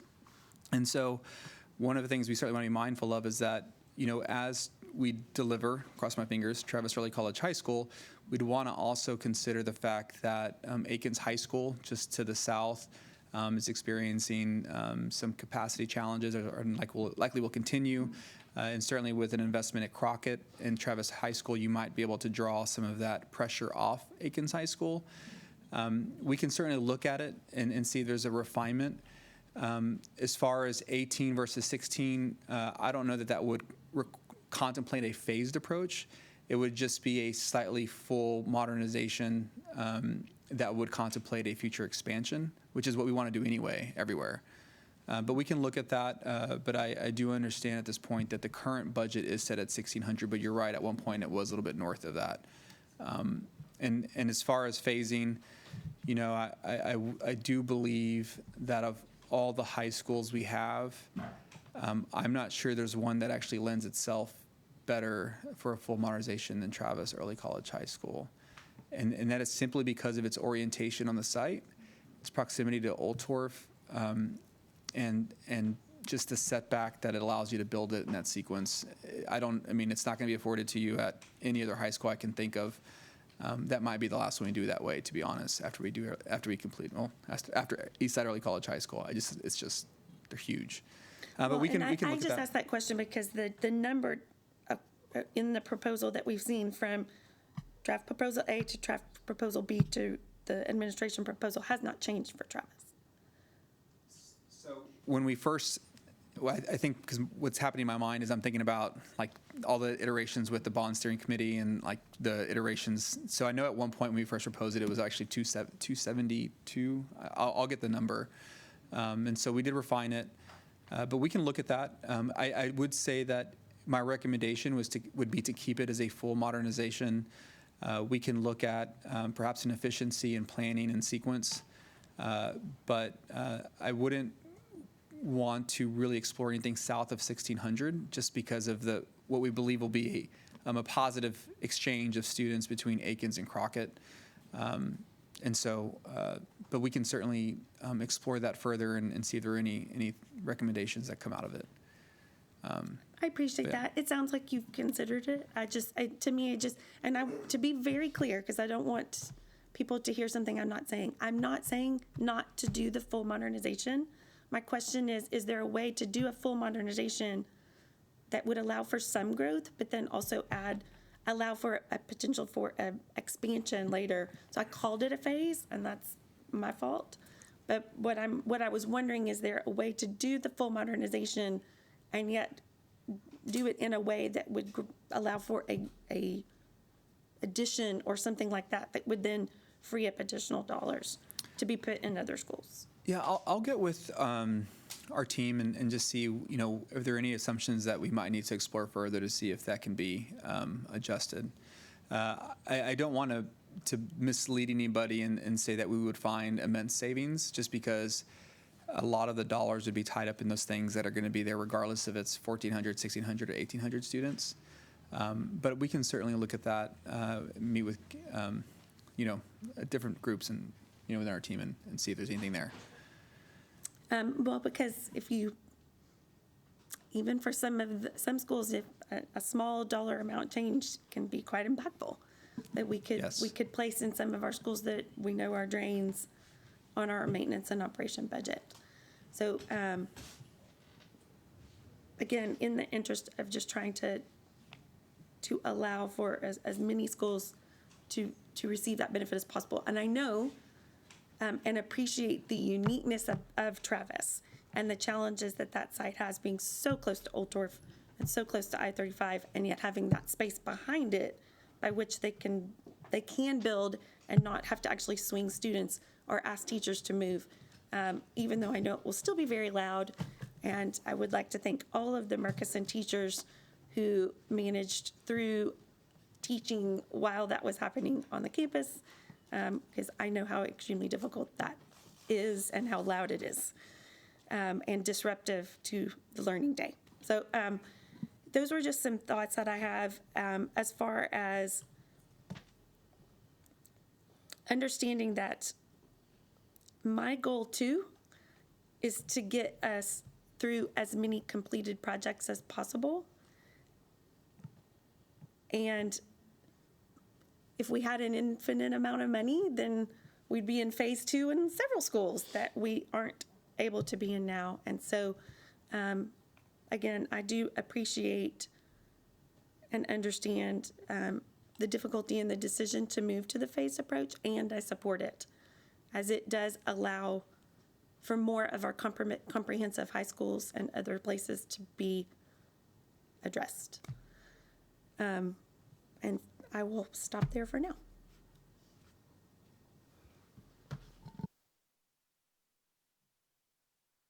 Trustee Foster? So, as a researcher, as a professor, as a scholar, there's moments of excitement when what you've researched, what you've read, what you've found lives into reality, and you see this validation of the scholarship upon which you stand. But then at times that's also incredibly depressing.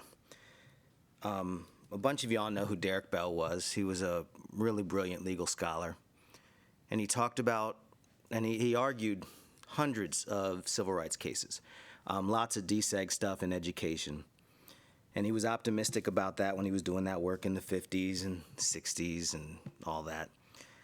But then he came to recognize the intractability of our problems and the permanence of our problems. And he came up with this notion of interest convergence.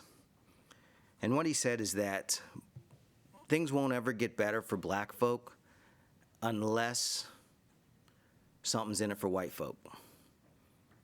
And I'm talking about race because I'm not ashamed to talk about race. I'm black, I'm white, I'm a whole bunch of things. We're a diverse board. So in a case like this, we went through a process, and we're 140 years deep in public education in Austin, and we've never had equity. We've never come close to equity. That's just not been what we've been about. And so here we had a bond steering committee that proceeded intentionally with equity by design, producing equity by design. And they came up with a set of recommendations. And what I said at our last board meeting, and what I said at a couple workstations before that, is that watch the end game, watch the end, not the end game, but watch the end of this. That's when the inequity will creep in. And what Derek Bell would say is white people will only get behind something that's going to benefit black and brown folk if it's something in it for them. And that's okay, because everybody just wants great stuff for their kids. So there's an okay aspect of it. But the problem is we're trying to undo over a century of deeply ingrained inequities.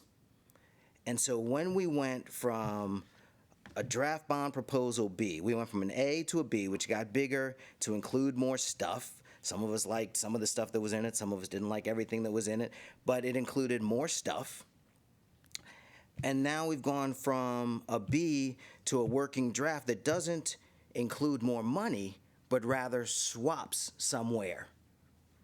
And so what I see is the swap, and I'm not accusing anybody of anything in terms of mean-spiritedness, racism, anything like that. I'm not trying to go there. I am pointing out that burn it which is 90% Hispanic and 6% Black, goes from a number in Proposal B of 157 million down to 80 in this new draft, so 77 million drop. LBJ, which is 65% Hispanic, 31% Black, drops from 115 to 60, so it loses 55 million. Northeast, which is 81% Hispanic, 15% Black, drops 56 million. Oak Spring, Pecan Spring Elementary Schools, majority minority, both reduced capacity, where in some places our logic is make the school smaller because that's what's going to help enrollment. In some places it's make the school bigger and that's what's going to help enrollment. And so I'm getting a little confused with our logics, but one way or another, we're shaving off 13 million out of Oak Springs, Pecan Springs. So you got 77 million, 55 million, 56 million, 13 million, 13 million. It kind of goes on from there. Navarro, which is in my district, actually came up 19 million in this new one. So that's pretty cool, I guess. But where does this money that's cut out go? It goes to Anderson, which is majority white. It goes to Austin High, which is majority white. It goes to Bear Creek, which is majority white. It goes to McCallum, which is majority white. It goes to O'Henry, which is majority white. So I've asked for like a better parsing out of the numbers in case I'm wrong, but what I'm literally seeing is money shifting from Black and brown to white in this next proposal. I am strongly in favor of the work that the bond steering committee did as is. And if you want to do anything, well, no, I'm happy where they are.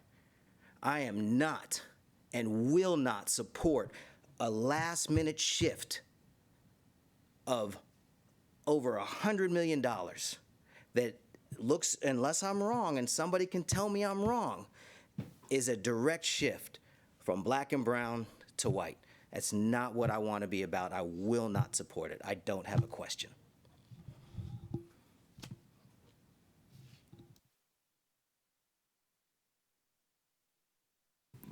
Trustee Boswell? All right. So I'm going to follow Kevin with a slightly different perspective, hearing and really valuing what everyone has said, really appreciating what everyone has said, and starting with real gratitude for all the work that has been done and the foundation that the Long Range Planning Committee, the Bond Steering Committee have given us, and with real hope that the Long Range Planning Committee is going to continue the work that began and come in where, when I am looking at what's been presented to us, I also am really thinking about what I see as my role as a trustee and a fiduciary to take the recommendations and then ask some additional questions. And deeply valuing what's been brought to us and knowing that we have a duty to care for students. We have a duty to ask what we haven't done right in the past, what we continue to not always do right. And we have a real duty to care for our funds, which is not exciting to most of us who aren't Mr. Ramos, maybe, but deeply important. And that I see taking care of our funds really serving our students in the end. And when I hear that we have spent $12 million cobbling together air conditioners and patching roofs in schools all across our district, and when I know that that's enough to give every teacher in our district a 3% raise, I do feel like we have to ask questions about whether we take the recommendations wholesale or whether we look a little more deeply at where our biggest costs are coming from. And I do appreciate that the draft that has been brought to us tonight, that when it does diverge from the Bond Steering Committee recommendation, it's not about who's loudest, it's not about who's squeakiest, but it does that using strategic, thoughtful, and data-driven reasons, looking at where our biggest costs are, looking at where the facilities are draining resources that we know would better be put in other places. And I appreciate the efficiency that is being brought to big critical needs projects at our high schools. Austin High is certainly one of them and something that I've been hoping to see. But I know, Navarro was one, Crockett is one, that it's bringing efficiency. That as long as we're disrupting work, disrupting campus life, disrupting these spaces, that we are doing so in a way that really will impact our student experience. And I know that's a different balance than some of my colleagues would choose. But it's a balance that I really appreciate the thought and the work that has gone into it. So I just want to express kind of gratitude and my perspective on that. Even though it is in some cases shifting from where the steering committee chose to focus to some buildings that have needs as well, and communities that have needs as well. And still appreciate that the foundation and the heart of this, as I see it, and I understand some might disagree, remains deeply focused on communities that need the most and that have received the least. Matthias, you mentioned that this is an anti-school closure plan. And I represent some small campuses, including some that have been on past closure lists. And I would love to just kind of hear more about your thinking about that and what you meant when you said that. Yeah, thank you, Trustee Boswell. I think, one of the things that we've learned over the last couple of years is that, there are different ideas on how to address a building capacity. Back when we were going through school closures, I'm sure all of us remember that, back when we were planning the 2017 bond program, there was a lot of conversations around tailoring the designs to the community needs and the programmatic needs, and that having a school below 520 was okay. And that the real concern was having a policy that would be brought forward to the board that would ensure that a facility that performed at 520 student fully utilized capacity and one that performs at a little less than 400 are both properly staffed.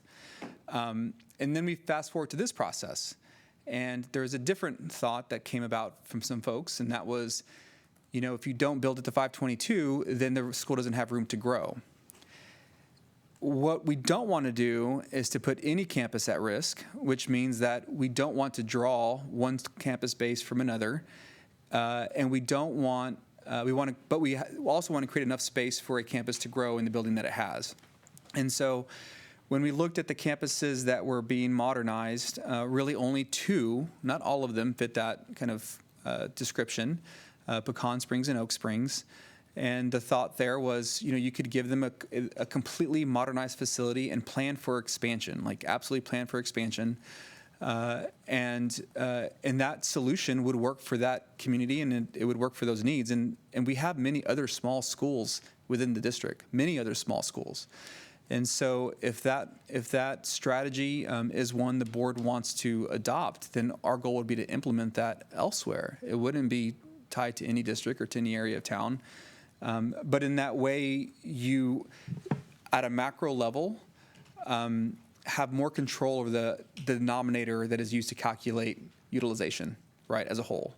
And when you think about 10 or 15 schools together and you think about seats, which are something we have to think about, any opportunity we have a chance to tailor a solution, we'd like to consider it. And so the thought was if we only make 522s across the board, then you might inadvertently be putting a school in a position to have to consider, or the board have to consider that difficult decision at some point in the future, because either that school draws from students around it, or that school is now, that campus is now in a school that's only, it's only being utilized 30% or 40%. So that was the thought process behind it. Again, things have changed over time, but I have heard with certainty from a lot of folks that it's okay to have smaller campuses as long as they're properly supported. And from a facilities perspective, we can develop and create a beautiful, modernized facility that fits very well on these sites. And so that was the intent behind the plan. We didn't want any campus or any school to feel like they were compromised at some point in the future because of the design decisions that were being made at this point. So that's the kind of thought process behind it. Trustee Boswell, just to add to that, the fact that those buildings will be prepared for additional students if that should happen, and designed to, again, to accommodate that growth. And also, like you said, applying this as a practice across our city where we have challenges like this. So we did not want to send the message that, school closures was something that was pending or something that was planned for. And so we are planning for accommodating growth as needed with these buildings and the design. Great. Thank you, Dr. Mays and Mr. Segura, both. And I do, just looking at the areas that I represent, if we built a couple of schools at 522 at some of our smaller campuses, we would very quickly be beyond the capacity of all of the elementary school students who are expected to live in District 5 for the next 10 years. And we would be back at a closure conversation in that area as a result of that. So I really appreciate the thought with that. And I would like to just ask Dr. Mays that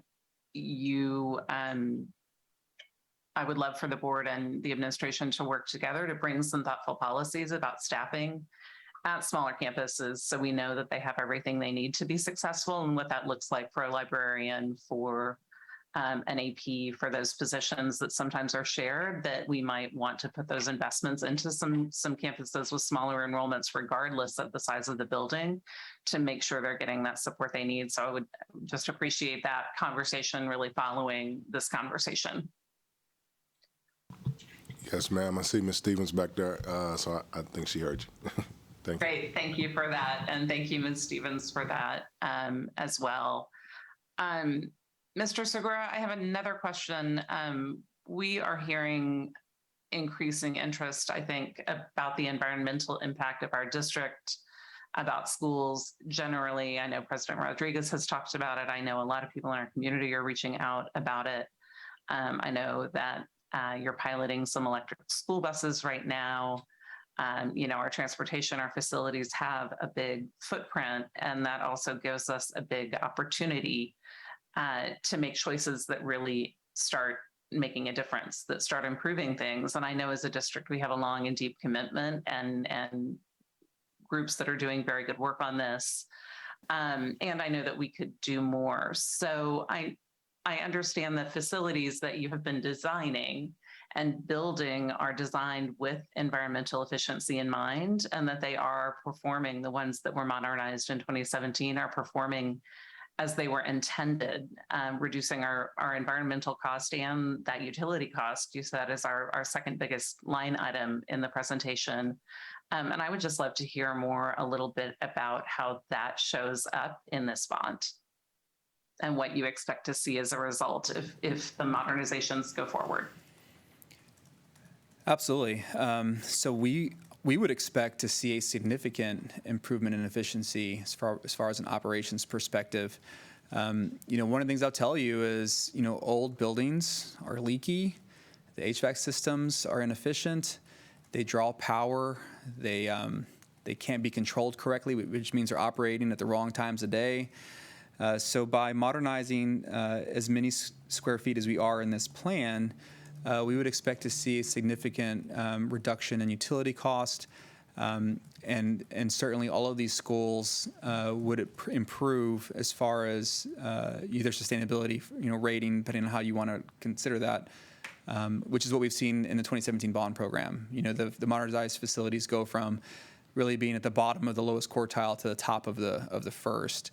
And that would be the case in all of these. Again, just to remind everybody, for us, we look at LEED certification, but we also acknowledge that, we need to be mindful of that, and there are different requirements for different school types, and really the community has a part in kind of helping us figure out what's the appropriate threshold to get to. But as far as, other things, including solar, all of our facilities are solar ready, meaning that we lay the conduit, and if the dollars, if we have dollars in the projects, then we certainly will explore adding panels and other types of improvements like that. Things as simple as metering. There's just a lot that goes into it. But I will say that, as an organization, it is a priority of ours.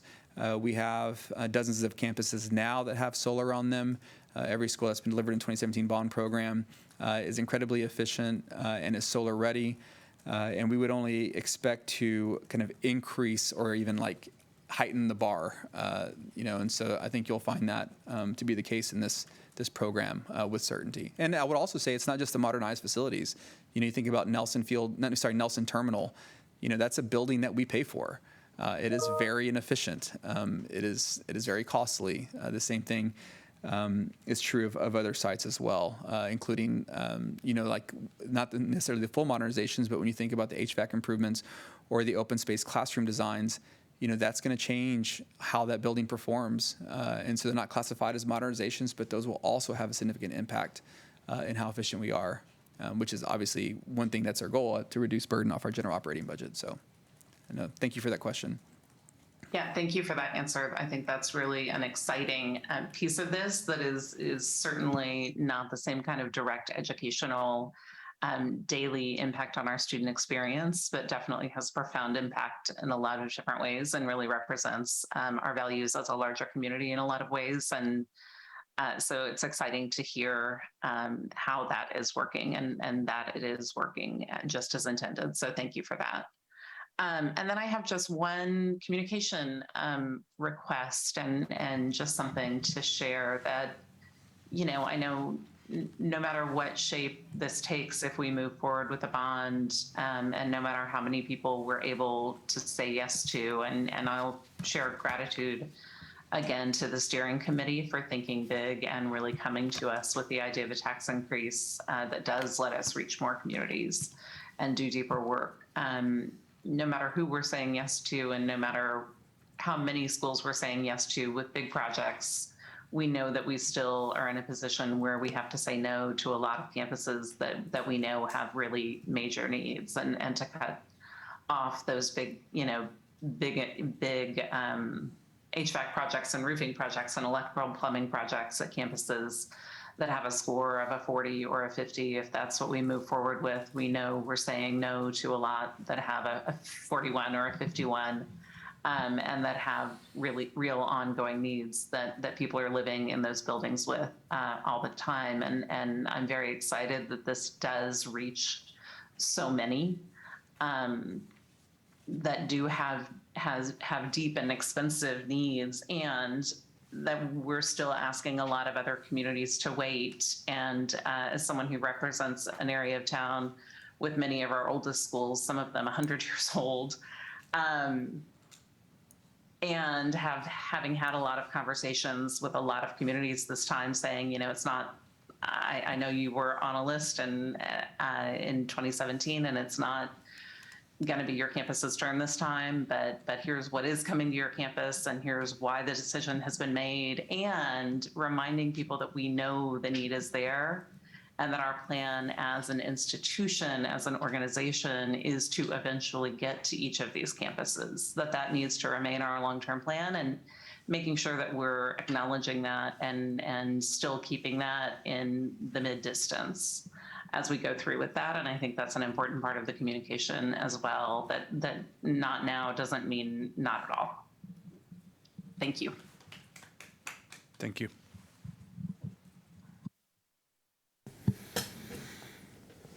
Sorry, so I think all of the trustees have gone through one round of questions except for myself, and then we're going to do one more round after this, just to kind of let folks know. So I have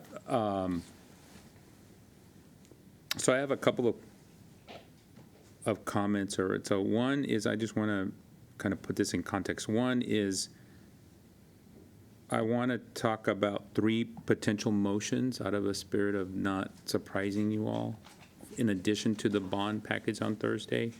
2 potential policy recommendations that I think we have to talk from the governance perspective, but I wanted to raise up because of the bond issue, and then 1 request for you all. So the first one is, I think that the board, and we'll work with our board council on these motions, but I think it's important to have a motion. I think, Mr. Matias, as you mentioned, you've heard some of my colleagues talk about electric buses, and a motion to support prioritizing electric buses as long as we have federal matching dollars, because I think that will maximize the efficiency of getting to carbon neutral. That's one. I think two is the consideration of a motion around construction standards resolution, which I think we'll work with our board council to discern whether that's something that the board wants to support. And I think the third one, and we'd have to talk to our board council about a motion around the contingency surplus funds as well, to see if we need to do that or not. So that's the three motions that I think we have to do in addition to the consideration of the bond. And I know that we're not done with the bond discussion. Secondly, there's a couple of policy discussions that are kind of floating out there that I just want to put a place marker on that are relevant to this bond. One of them is the consideration of a policy around directing this district to become carbon neutral by 2040, 2050, whatever the right date is. But I think there's some discussion to be had and a whole discernment around that. But I think that's important to raise up.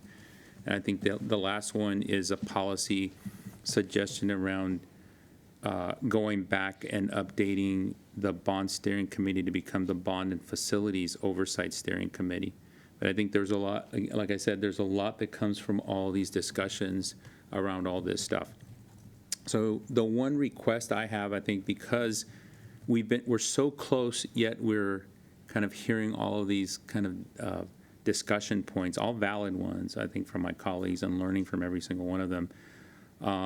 Oh, and by the way, I should say thank you, Mr. Ramos, for the education around the tax rates and around the impact of the potential for the 1 cent tax rate, which won't go into effect until 2024. So if I've said it to some of my colleagues, but I haven't said it publicly, I support going big on this bond package. And in that spirit, I'm just wondering if you can provide the board, as I'm listening to the conversation, can you provide the board with a potential of what it would look like to honor the bond steering committee recommendation at the $2.25 billion level, plus adding the administration proposal and what that would mean? Because I think one of the things that I appreciate about your presentation is not only do we have the lowest tax rate for the school district, two, the 1 cent tax rate doesn't go into effect until 2024, and we know that not only is there a 9.1% inflation, but on the other side, Austin has such an incredible economy that's growing that there is a potential for us not to even have to engage in that 1 cent tax rate increase. Not a guarantee, but considering the economy that we're at.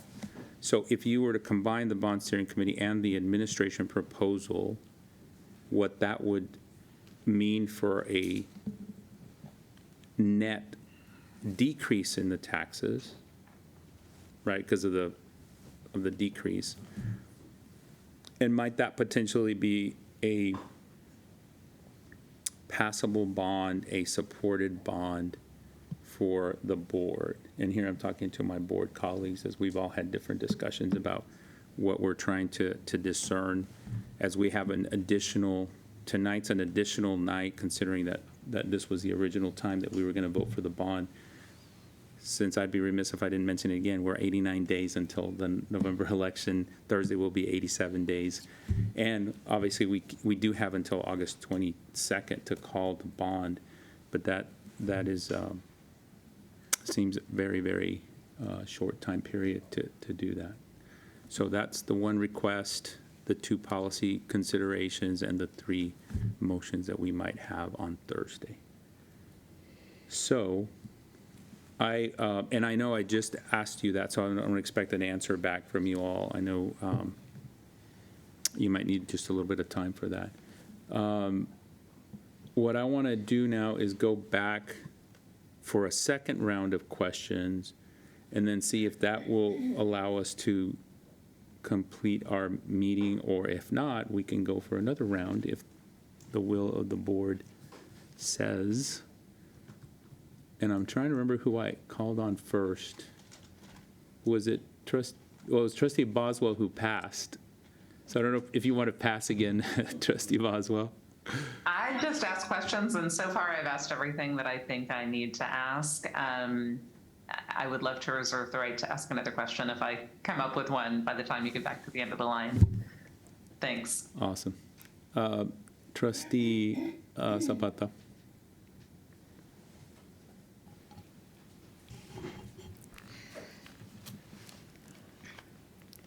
So I've heard that people define equity, it's not the same definition. Everybody's defining it different ways, right? But AISD created a department, the equity department. So Dr. Holly, could you tell us what that means for AISD? Because I think it's important for the community to understand when we talk about equity, this is what we talk about. So for the department, what is the role? How would you tell the community what AISD is trying to do with equity and creating this culture of equity? Thank you for the question, Trustee Zapata. First of all, I just want to commend, one of the reasons I came to AISD is because the board back in 2019 adopted a definition from the National Equity Project, which means that every student gets what they need. And it also means that we recognize the gifts of the students. Also means that we pay a lot of attention to the unique needs of students, right? So we know that all students don't necessarily need the same thing. And so our district has been very focused on paying attention to unique needs. And all of this, the other thing that our board has done that's just fantastic is to look at disaggregated data to see which student groups are not currently benefiting from what we do. And so equity is all about making sure every student, regardless of their background, disability. So sometimes people think of equity all around race, but it also includes disability. It also includes language. So we talk, and it also includes neurodiversity, the different ways that students acquire language and information.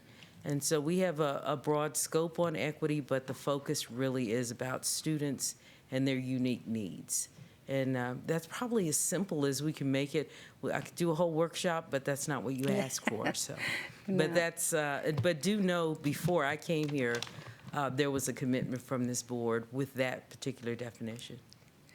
Right. And so when the bond advisory group began to work on this, they mentioned that's the lens they started working from. Mm-hmm. It wasn't from what was left over undone from the previous bond, but it was going to just look at how do we ensure that students have the facility, the learning space, the safety, and a safe environment to learn. And they came up with those proposals. So I just want the community to understand in the whole district, it's not about being north, south, east, and west. It's not about our color. We really talking about how do we ensure that every child in our district is getting the best education experience in a very safe learning environment. And that is how so many schools in my district are on that list, because because they have been struggling and doing their best, staff and students, to learn in facilities that were horrific, are horrific, to the point that they were identified as complete rebuilds, right? So I invite schools on the west side, walk with me in my campuses so we can begin to understand what this bond is about. It's not about you and me. It's about our students and providing that safe learning environment that they deserve and have been neglected for years. So I appreciate that definition so that everyone understands that that's the work that is leading this. We're leading it through that lens because it was brought to our attention when we had the pandemic, how unequal our students were being taught, the inequities in our district. And so this was a step moving forward to try to make this bond an opportunity to bring some equity in our district. So I appreciate all that you do, Dr. Holly, Chief Matias Ramos, because that was the charge, and you did it. And we have dissected, we have allowed a lot of dissecting to happen that is taking us away from what we want to begin to create and instill in our district, district-wide. So I think the other thing is that I've heard tonight was, yes, we want as many schools to have it, but quantity does not exceed quality. So I believe investing in the original plan where there's full modernizations, that needs to happen because for the reasons I already mentioned. So the other thing was, my battery is running out. Oh, yeah, okay, thank you.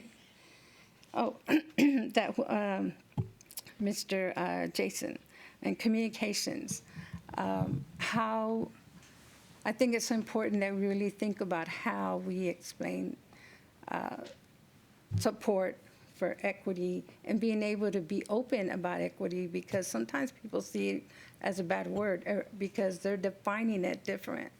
So just, I just want to mention that and see what begin thinking about that, because we're all going to have to, once we vote, to go out and do our work. And I want to be able to all speak the same language. There was a question this was that there was a listing for a Southeast elementary school, which surprised me because ASK was a Southeast high school.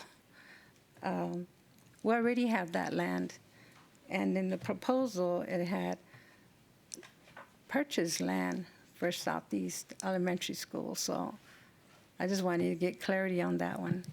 Thank you. Absolutely, Trustee Zapata. And before I speak to that, I do want to make sure the board is clear that the only modernization that was whole that has been made partial in this plan is Burnett. Northeast Early College High School and LBJ, we're not going, even with the previous amount, would not complete the school. You would still need another phase after that. But as far as the investment, the $5 million allocated for a Southeast Elementary School, one of the things that we know, and we have known for quite some time, is that Southeast Austin is growing very quickly. The Goodnight Ranch development has been exceeding all timelines and milestones regarding development, single-family homes. And so one of the things we wanted to ensure was that we had capacity for a future elementary school. We have identified that as a need. One of the things I will tell you is that once a site is acquired for a certain purpose, it cannot be repurposed necessarily, at least easily, to address another need. And you may have recalled this conversation around Blazier several years ago. We do have funds in the bond to progress the work around the Southeast High School. Again, progressing the preliminary designs, doing utility work, all of that. But we do believe that there is a need to secure land for a southeast elementary school, especially given the growth around, again, Goodnight Ranch. And if you think about the orientation of the schools, Blazier and Southeast Austin has limited opportunity to expand to the south, and Palm just to the north is like kind of right tucked up against it. So we're going to have a concern there, a very real concern, and there isn't another area to pull from. It's kind of just tucked in the corner of AISD. So that is why we think that dollar amount is appropriate. Again, it's one that we think would get us in a favorable position in negotiating. But again, it would require some work to get it done. But that's the logic behind it. So are you saying that the Langford and Houston and all those others, Allison, they're all full modernization still? Houston, all of the schools that are listed are still modernizations. The Houston, those are all in there. This is not a deviation from that. All we're saying is that when looking in the future, the attendance boundary that supports Blazier, and again, Blazier is the very, very top of that attendance boundary. Right. So there's not a school in between there to the south that you can actually move students to. Right. The only thing that we could do is actually create additional capacity. And we can't create an elementary school on a high school piece of land. And so the thought there was, let's position ourselves so that in the future, when that growth, and it's already realized, but, we're prepared, at least at that point, to deliver an elementary school. So that was the reasoning behind it. But no, Langford, Houston, those are still in here as modernizations. Okay, thank you. I'm sorry. Thank you, Trustee Zapata. Trustee Singh. So I've heard back from legal. Thank you, Ms. Badillo. I guess what I would like to do is just, President Rodriguez, if it's okay, could I cede my turn to members of the Bond Steering Committee and Ms. Barbara Spears-Corbett and her team who are here in attendance? Thank you. Yes. Sorry, I was motioning my head, and I just realized I did not verbalize that, so sorry. Thank you. Welcome, and thank you for being here.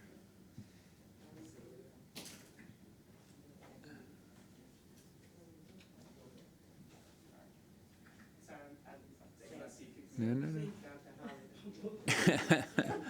with us because a lot of our proposals, as you are aware, is equity based. Yeah. And hope everybody can hear me. I'm Barbara Spears-Corbett. Oh. Here for it's on now, huh? Yeah. I'm Barbara Spears-Corbett, the co-chair for the Bond Steering Committee. And I know over the past few weeks, even though I haven't been able to be with you, you have received presentations from the Bond Steering Committee, and we've made the proposal for the larger package, which was the $2.2 billion. So it would, with tonight's proposal, it would be remiss of us, the Bond Steering Committee, not to continue our work. We don't see our work has ended as we look at now the new draft, that we feel that it is very important that we make a contribution also, the committee. And yes, you saw us go in and out, and we had a meeting, and we responded by letting you know, yes, we had a quorum, we had a full meeting, and this is coming from your Bond Steering Committee, what I'm proposing. I'm glad that I had an opportunity to hear from all the trustees. So therefore, this presentation now is a little, you can see where it fits and where it's coming from. I'd like to thank, because I haven't had that opportunity, so bear with me, thank Dr. Holly for using the equity by design. And we had a little over a year process of going through that process. As a result, we feel we are very strong behind our proposal and recommendations. And although you're saying accepting 80% or 88%, this committee would like for you to accept 100%. We do understand that you will interject. You have taken our proposal, and there are some possible recommendations or changes. So to start with, in saying that it was important, that I say that our initial proposal is the proposal we hope that you would accept fully. Now, we've had an opportunity to look at what is proposed for tonight. And our concern is that our lens and our focus was equity. That was our mission and goal for your 2022 bond. 2017 bond, a little bit different. It was worse first, but this is a new direction. So we looked at what is in the current recommendation that's been before you tonight, and like I said, was glad to hear the discussion. And we looked at that proposal and looked at considerations of comments and suggestions that have come from you, the board, and as well as the community over these last few weeks that has led to this now latest proposal. So we're going to just talk numbers, but I need you to know that these numbers and with this proposal is still coming from your bond steering committee through the equity lens. We did consider FCA and ESA. They always say it takes me a long time to get to the point, but now I'm ready. On the proposal number 2, and we will, this is handwritten, quickly handwritten, but we will present this to each board member formally, what I'm presenting to you tonight. First off, our first recommendation in reviewing everything, we looked at the district proposal and looked at what was built into that proposal. That was not a part of ours. So how could we apply our equity lens, and especially listening to what Dr. Foster had just said, to our equity lens to this, that we're not just about numbers and dollars, and we're not just randomly throwing dollars at different locations to say that we have done something, but fully look at the projects. So if we look at that proposal, which we are considering at number 3, which is kind of out of order, things we're looking at, because of the strong impact that that proposal had on LBJ and Northeast with those recommendations. So we're looking at removing these new dollars that came in there. And again, based on equity, we looked at Bear Creek, removing Bear Creek, moving Anderson High School back to its phase, from its phase, back to its deficiencies and the gym and locker room support that we had given in our bond, in our proposal. Moving Austin High from a phase 2 mod back to its deficiencies that are in our bond B. Moving McCallum from a phase back to its $30 million project and working. Reduce Navarro back, $5 million. Reduce Crockett, because we're supporting Crockett and Navarro, but backing off $5 million and $10 million. If we look at these dollars, that will give us back the $112 million that was taken away from LBJ and Northeast in that whole adjustment. It is a little disconcerting and concerning that when the question is asked about LBJ to complete its phase 2, to have a complete modernization, that at this rate, 20 to 25 years to finish a campus, that we'll be ready to say, oh, we need to look at this again, just to get the modernizations done. That is a little concerning. And is that fair? Is that equitable to have that type of response for LBJ or Northeast, that 20 to 25 years till we get to doing all the phases to have a full and complete campus? We also did a proposal looking at our proposal, re-examining the proposal that we submitted to you, which was the Bond B proposal. taking in consideration some of the concerns of, did we fairly look at FCA? Did we look at ESA? Yes, we did, but let's go back and look at it again because of the questions that you raised. So we went back and looked at Bond B. Now, I need to back up. In the proposal and the discussion about M&O, we are totally supporting the Bond Steering Committee in reducing the M&O concern. We've had discussions, that was a part of our discussions, on how to bring money back so that that additional money can go into staffing, into schools, into our students, with our teachers, all the projects that you have talked about, that what we could do, teacher raises, all of those things. So in looking at that, we needed you to know that. So in our bond B, and quickly in adjusting that, again, using the equity by design and taking your feedback, that maybe burn it if you want to talk about phases. That, okay, maybe we can do burn it in 2 phases. Yes, we have full modernization, but can it be done in 2 phases? We're not talking about 4, 5, or 6 phases. We're talking about 2. Then that would give $77 million back. You made the reductions, well, not you, I'm sorry, in the proposal that's before us now, there are reductions in technology. And some of those reductions are based on possible assistance or grants or other things. That was $63 million. So $77 million, $63 million, that came up with $140 million that we could find in our proposal. With that $140 million, these things, the proposals and the projects that are in the current proposal, that $140 million, here's some suggestions on how could we apply this now in this project. O. Henry, you had $54 million. Maybe that can come into the project. All the M&O concerns for those campuses with the deficiencies, the 10 million, such as the 10 million at Highland, the 5 million additional that was at Riker, additional 14 million for the classroom additions. That's a concern for your Bear Creek concern.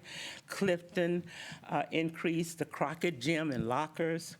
Jordan, we have a list of the suggested that how can you spread this 140 million and still keep an equitable project. So this is from your bond steering committee. And we want to, and hopefully, we had 8 members, and they all reviewed this, and you have their input. And hopefully, I haven't left anything out, but it was most important that you did hear from us and have our input. And it was very important to know that we are still following the process that has been presented to us by Dr. Holly and her crew of how to approach this project and using equity as the guidance. And looking at these proposals, these are numbers, but numbers that hopefully will make an impact. It's a lot of projects, and we can only do so much, but where is the fairness as we look at the underserved, historically underserved groups that we are trying to address? Thank you. Thank you so much. And before you leave, I don't know, President Rodriguez, were you going to, I don't know if you've been getting texts from our legal counsel or anything? Okay. have not 'Cause looked I know at Dr. Reach is turning red back there, and I feel like if you have any advice on how we should characterize this presentation, Dr. Mays, would it be okay if we heard from Dr. Reach real quick? Because I want to make sure we don't get in trouble legally if we have to say some fine print. Perhaps you could ask Dr. Mays Yeah. how he would like to address that. Yeah, I did. Yeah, I was about to say, Dr. Reach, please help keep us legal, so go ahead and come on up. I don't Because- want to invalidate yeah. that beautiful presentation, so. So back to my point, we did want to make sure that we heard the feedback. We just wanted to make sure that, again, we did it in the right way. And so Dr. Rich is about to help us with that. Thank you. So I am the district advisory, or the district chair for advisory committees. And so I just wanted to mention, for our committees, we do require, as part of our bylaws, postings of meetings and following of quorum. By all means, we welcome individuals to share their feedback as individuals, but we would not be able to say that it's an action of the bond steering committee, because they would need to be able to post a meeting for 72 hours, have that visible to the public, and make that meeting available to all the members. And I may be mistaken on this, but I also believe a quorum is 9 for the bond steering committee, because they have 17 members. We counted. Yes, so 17 members would require 9. No, we're 15. We're 15. Quorum is of the total membership. But either way, by all means, individuals are welcome to give their individual input. Just wouldn't be able to speak on behalf of a committee. Yeah, thank you, Dr. Reach. I don't know if Christine is on the phone or Yeah, on the I'm here. Yeah. I don't know if you want to add anything to that. No, I think Jacob summed it up just fine. Again, the bond steering committee they're not actually subject to the Open Meetings Act as a legal matter. It's more of a matter of their charter. So I think this is just perhaps just a little bit of clarification based on the verbiage of the charter and just kind of the impromptu nature of the presentation, so as not to mischaracterize it, I think is the point here that Dr. Reach is trying to make. Yeah, thank you. Any other? No, I just wanted to really thank you, and thank you to the folks who very hurriedly got stuff done. And I'm just saying, whatever training y'all got in equity and collaboration and being flexible, I think I want that training. So thank you. It really shows. So I appreciate your work. Thank you. So Trustee Singh, okay, so Trustee Wagner?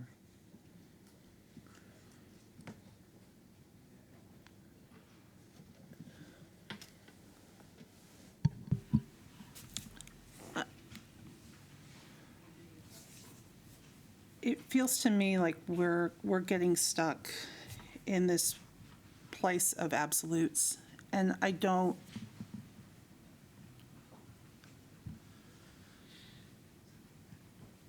think what we have before us is a plan that is very, very heavily weighted to meet undermet needs of historically underserved communities.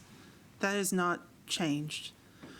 What has changed is that we have addressed some of the balance, a very small amount of the balance in this bond package with this latest recommendation from administration. Because there's very much of a reality to this. We could have the absolute perfect equity bond, but there is a very real picture that we're facing that it likely would not pass at the polls. And in that case, nobody wins. And I feel like my responsibility on this board is to sit before you and share with you what I hear from my community in the district that I'm elected by, and what they need to be able to support a bond project, and bond program, I mean. I will defend all day long that the majority of the projects are not in West Austin. I will defend that all day long. But at the end of the day, I would be remiss if I approved a bond package that I felt would not meet the minimum level of what voters are looking for in every single part of town. And yes, that is the sad reality of systemic racism, but it is a reality. And I think, I had a conversation with Dr. Foster one evening where he used the phrase of, sorry, I'm going to quote you tonight, I hope you don't mind. At some point, is it more important to fight, or is it more important to win the things that we need for our students? And I'm choosing to stay on the side of making sure that we have a realistic bond that we can pass and that we can deliver over $2 billion worth of investment to the students of Austin ISD, better teaching spaces for the staff and administrators within our district, and $2 billion worth of construction projects that the labor force of Austin can work on over the next 5 years. Those are huge things that I don't want to lose sight of because perfection becomes the enemy of the good. And I know I'll be roundly criticized for saying these things, but at the same time, I have to choose to be pragmatic rather than idealistic in my approach and in my vote and my decision-making on this, because I desperately want this bond to pass because I know how much this district needs it. Thank you, Trustee Wagner. Trustee Ashe?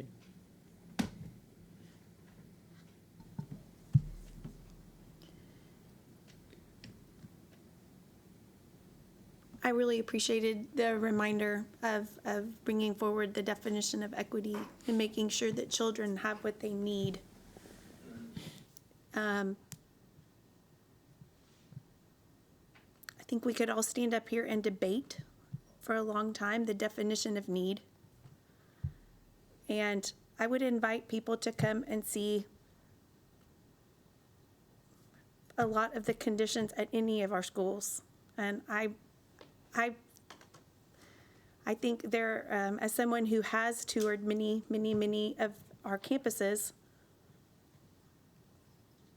one of the things that I was struck by when doing that was the realization from all people that served on the Facilities and Bond Planning Advisory Committee when stepping outside of their space, because all of us would walk into schools, into areas of town where we had not been and say, I can't believe this is the condition of your school. And it didn't matter where we were located. So what I find now is a situation where I know there is need all over the district. All over the district. And I 100% understand and support the predominance of the projects being with our underserved communities. And I recognize that there still are significant needs that could be met with, in a relative sense of the overall size of the bond, is a small amount to make a big difference in what has been defined as low opportunity schools. So I find that we are all in a very tough situation, because I do see the need, and I know it exists all over.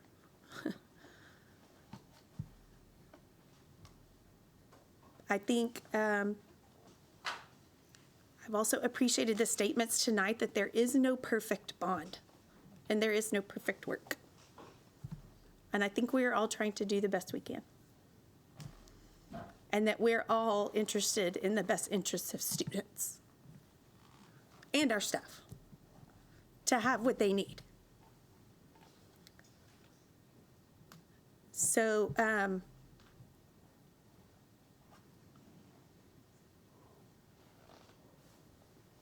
I still stand behind what I said earlier. And my reason for supporting the phasing of our secondary schools actually had to do more with understanding the construction process. It was explained when I served on FabPac that full modernizations at secondary schools are extremely tough to do because we don't have the swing space to do it. And Travis presents a unique opportunity, but the majority of our secondary schools don't have that ability. And because we can phase these schools, it allows us to be able to impact positively a higher number of students that we serve, no matter where they are, whether they're at Anderson, whether they're at Crockett, whether they're at Navarro, whether they're at McCallum. I find it interesting that we are now pitting, and that's certainly what it feels like to me, we are pitting ourselves in this way and saying that some students deserve no investment at all. And I fully respect and understand and have heard that we have communities that have been waiting for a very, very long time for an investment in their schools, which is why I support the majority of the investments being where they are. Thank you. Thank you, Trustee Ashe. Trustee Foster? I'm good. Trustee Boswell? I'm good. Thank you. I am looking forward to the response about the request I had earlier. And Dr. Mays, I want to thank you and your team and the bond steering committee for all of their work as well. I don't know if you have any. Yeah, I would say we can tell that, this is a tough conversation to have. I think that everybody has, the best interests of our students and our faculty and staff at heart. And so these are the challenging conversations that get us where we need to be. And so I just want to definitely thank our team because I know that it is not easy having the conversations behind closed doors and then coming out here and facing some of the scrutiny that we have. But we're all doing it for the right reasons and for our students. So thank you. So trustees, I just want to ask if there is any interest in doing one more round of questions. Yes, no, nope. I'd only You don't. express gratitude for all the work that so many folks are doing, and the acknowledgement. This is really hard work. Yeah. Trustee Boswell? Very much the same. Really grateful for the process, the work in so many ways by so many, and really the chance to have these hard conversations as a community. And we know that we live in a state that doesn't invest enough in our schools, not nearly enough in our schools, and that works with a situation where we do to make hard choices, and really appreciate the chance to really dive deep and talk candidly and honestly with a community that I love and respect. And I just thank everyone for the conversation. Thank you, Trustee Zapata. We're just doing either last comments or question or any many questions. Well, thank you all again for all your hard work, the committee. We really appreciate all your commitment to this and your commitment to continue as well. Yes, it's never easy to do the right thing, but I stand with what I've said about it's not the last bond we're ever going to pass. It's not that we don't want other students to benefit anything. That's not the point. It's we only have a certain amount of money. We had a community that looked deep into what our needs were. They did the work, and I want to respect that work. That's where I'm at. Thank you. Thank you, Trustee Zapata. Trustee Singh?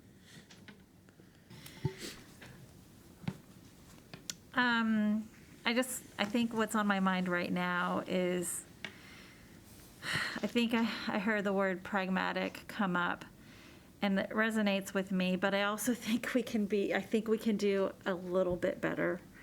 I understand the need of getting this to pass. You know, professionally, I'm a grant writer, and so I know that sometimes, you know, right now we're writing the grant, we're trying to get the money, which is very different from already having the money. And so that is a lens that I'm looking through. It is not 100% equitable. I will admit that. I think we all need to admit that what we're seeing in this latest version is not, it's not 100% equitable, but we just have to decide if we're willing to live with that. If it means that it increases the chances for this to pass, which is not ideal. I will say that what I hope we get to one day in this district is a point where we can actually really stand up in all parts of Austin and say what Dr. Foster said earlier. I think that's what was just so compelling to remind us that we have to ensure that we prioritize folks who need it most. And I wish that, I know I've stood in front of a room full of people in West Austin, in my own kids' elementary school, and got very criticized. But sometimes we just, you know, for looking at the whole city, and I think sometimes that is our role. I'll just be really frank. And I get a little worried when I hear folks say, I'm not going to vote for something because, you know, my neighborhood in West Austin is not going to get something. Because we all really have to serve our students. And I understand that's true, but I also want to see that balanced with a message of saying, like a really strong message saying, but that's not good enough. And I really hope that we're going to just do better, and I just hope that our district does we as trustees, as I said before, I think we need more equity training. I think I need more because it's so hard for me to communicate sometimes what I'm feeling, obviously. And we need to learn how to be able to stand up in front of a room of people who might not see what I think I heard from our bond steering committee. And we all need to kind of just move a little further. So all I ask is for just a little bit of flexibility for all of us, a little pragmatism mixed with a little idealism. And I do still think we are really, really close. So thank you all very much. Trustee Wagner? Nothing else for me. Trustee Ashe? No, thank you. Pass. So that concludes a third round of questions or comments from the board. I think, unless Dr. Mays, you have any final words, I just want to thank you all again, the administration and the bond steering committee, for all the work. And I'm going to ask Secretary Singh if I have a motion to adjourn the meeting. So moved. So there's second. Having a motion by Secretary Singh and a second by Trustee Zapata to adjourn. All those in favor, please raise your right hand. And the Trustee Zapata, will you raise your right hand? The motion passes by all those on the dais. The meeting is now adjourned at 10:40 p.m. For your mom to attend.